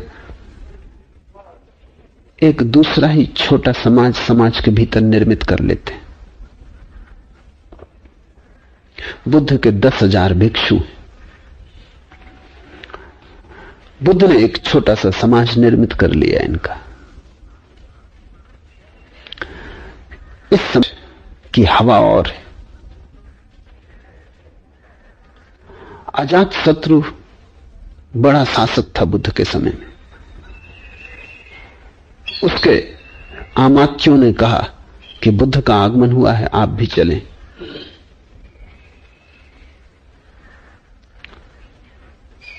आमात्यों को, प्रजा को प्रसन्न करने के लिए वो गया। जाने की कोई इच्छा न थी, लेकिन लोग समझेंगे अच्छा राजा है, साधु का सम्मान किया, तो वो गया। जब वे करीब पहुंचे उस आम्रवन के जहां बुद्ध ठहरे थे, तो वो ठिठक के खड़ा हो गया और उसने अपनी तलवार से म्यान निकाल ली। और उसने अपने मंत्रियों को कहा कि क्या तुम मुझे कुछ षड्यंत्र में डाल रहे हो? तुम कहते थे 10,000 भिक्षु बुद्ध के साथ हैं। जहां 10,000 आदमी हो वहां बाजार मच जाता है, और यहां तो सन्नाटा है। यहां तो ऐसा नहीं है कि एक भी आदमी हो इस आम्रवन के भीतर। तुम चाहते क्या हो? तुम मुझे कहीं धोखे में ले जाके कोई खतरा करना चाहते। वे आमात्य हंसने लगे। उन्होंने कहा, आप बुद्ध के परिवार को जानते नहीं, आप तलवार भीतर रख लें और निशंक हो जाएं। जल्दी ही इन झाड़ों के पार आपको खुद ही दिखाई पड़ जाएगा। जैसे ही उन झाड़ों की पंक्ति को अजातशत्रु पार हुआ, वो चकित हुआ। वहां 10,000 लोग थे। उसने बुद्ध से पूछा कि मेरी समझ में नहीं आता ये किस तरह के लोग हैं, क्योंकि 10,000 आदमी जाओ वहां तो उपद्रव हो नहीं, वहां तो हमें पुलिस का और इसका इंतजाम करना पड़ता है सबके, कैसे लोग शांत रहें। और ये 10,000 लोग बिना किसी व्यवस्था के और बिना किसी शासन के क्यों शांत हैं? इनको क्या हो गया है? बुद्ध ने कहा, ये और ही तरह का परिवार है, इससे तुम अपरिचित हो। तो कभी कभी बुद्धों के करीब छोटे छोटे समाज निर्मित हुए। वे समाज इस पृथ्वी पर किसी दूसरे ही लोक के प्रतिनिधि हैं। बुद्ध का शासन है उन पर, जो शासन नहीं करना चाहता। और वे शासित नहीं हैं जो उनके आसपास इकट्ठे, क्योंकि उन्होंने खुद ही समर्पण किया है। वे हराए नहीं गए, वे हारे। जब तुम किसी को हराते हो तब घृणा पैदा होती, और जब तुम खुद ही हार जाते हो तो प्रेम का जन्म होता है। वे समर्पित हैं, उन्होंने खुद ही अपने को बुद्ध के चरणों में डाल दिया है। एक दूसरे ही तरह की गंध वहां है, शांति की, आनंद की। ऐसे छोटे छोटे परिवार दुनिया में बने हैं। कभी यह भी हो सकता है कि सारी दुनिया का ऐसा बड़ा परिवार बने, क्योंकि जो 10,000 के लिए संभव है वो 10 लाख के लिए संभव है, जो 10 लाख के लिए संभव है वो 10 करोड़ के लिए भी संभव हो सकता है। लाओस से उसी सपने को तुम्हें दे रहा है।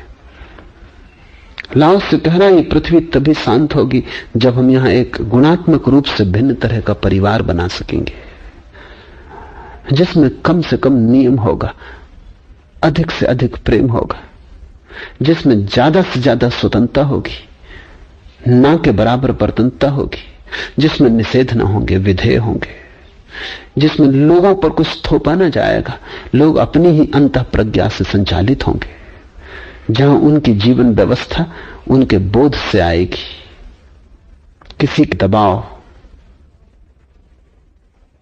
किसी के आरोपण से नहीं, जहां उनका जीवन उनके अंतस से बहेगा, जहां उनका आचरण उनका अपना ही सजगता का हिस्सा होगा। यही है ठोस आधार प्राप्त करना, यही है गहरा बल पाना, और यही अमरता और चिरदृष्टि का मार्ग है। This is to be firmly rooted, to have deep strength, the road to immortality and enduring vision. ऐसे तुम हो जाओ, इसकी फिक्र मत करो समाज कब होगा, इसकी, क्योंकि समाज तो सदा रहेगा, तुम सदा नहीं रहोगे। तुम आज हो, कल डेरा कूच करना पड़े। कुछ कहना मुश्किल है, कब बांध चलेगा बंजारा, किसी भी घड़ी। तुम फिक्र मत करो इसकी कि दुनिया कब बदलेगी। ये कोई क्रांति का चिंतन नहीं है, ये आत्म रूपांतरण का चिंतन है। तुम अपने को बदल लो। तुम चाहो तो अभी उस परिवार के हिस्से बन सकते हो जो इस पृथ्वी का नहीं है, और तुम चाहो तो उस खुले आकाश जिसकी लाओस से बात कर रहा है। इधर मैं हूं तुम्हें केवल उतना खुला आकाश देने को। तुम चाहो तो उड़ सकते हो उस खुले आकाश में। इसलिए मेरे पास न कोई नियम है, न कोई तुमसे व्रत लेता हूं, न तुम्हें कोई कस्में दिलाता हूं। तुम्हें किसी परतंत्रता में बांधने का कोई आयोजन नहीं। तुम्हारी सब जंजीरें कैसे गिर जाएं और तुम्हारे पंख फिर कैसे सबल हो जाएं कि उड़ सके। खुला आकाश ही काफी नहीं, क्योंकि पिंजड़े में अगर बहुत दिन बंद रह गए तो पंखों की उड़ने की क्षमता चली जाती। खुला आकाश चाहिए तुम्हें, और तुम्हारे पंखों को फिर से सबल बनाने की जरूरत है। तो तुम्हें कोई नियम नहीं देता ताकि तुम्हें खुला आकाश मिल जाए, और तुम्हें ध्यान देता हूं ताकि तुम्हारे पंख सबल हो जाएं और तुम उड़ सको। तुम्हें भरोसा एक बार आ जाए कि तुम उड़ सकते हो दूर आकाश की नीलिमा में, एक बार उड़ के तुम्हें स्वाद आ जाए, तो तुम इसी पृथ्वी पर इन्हीं साधारण जनों के बीच में अचानक असाधारण हो जाते हो। और मजा यह है कि यह असाधारणता आती है तब जब तुम बिल्कुल साधारण होने को राजी होते हो। साधारण होने को राजी हो जाना इस जगत में अति असाधारण घटना है। आज इतना ही।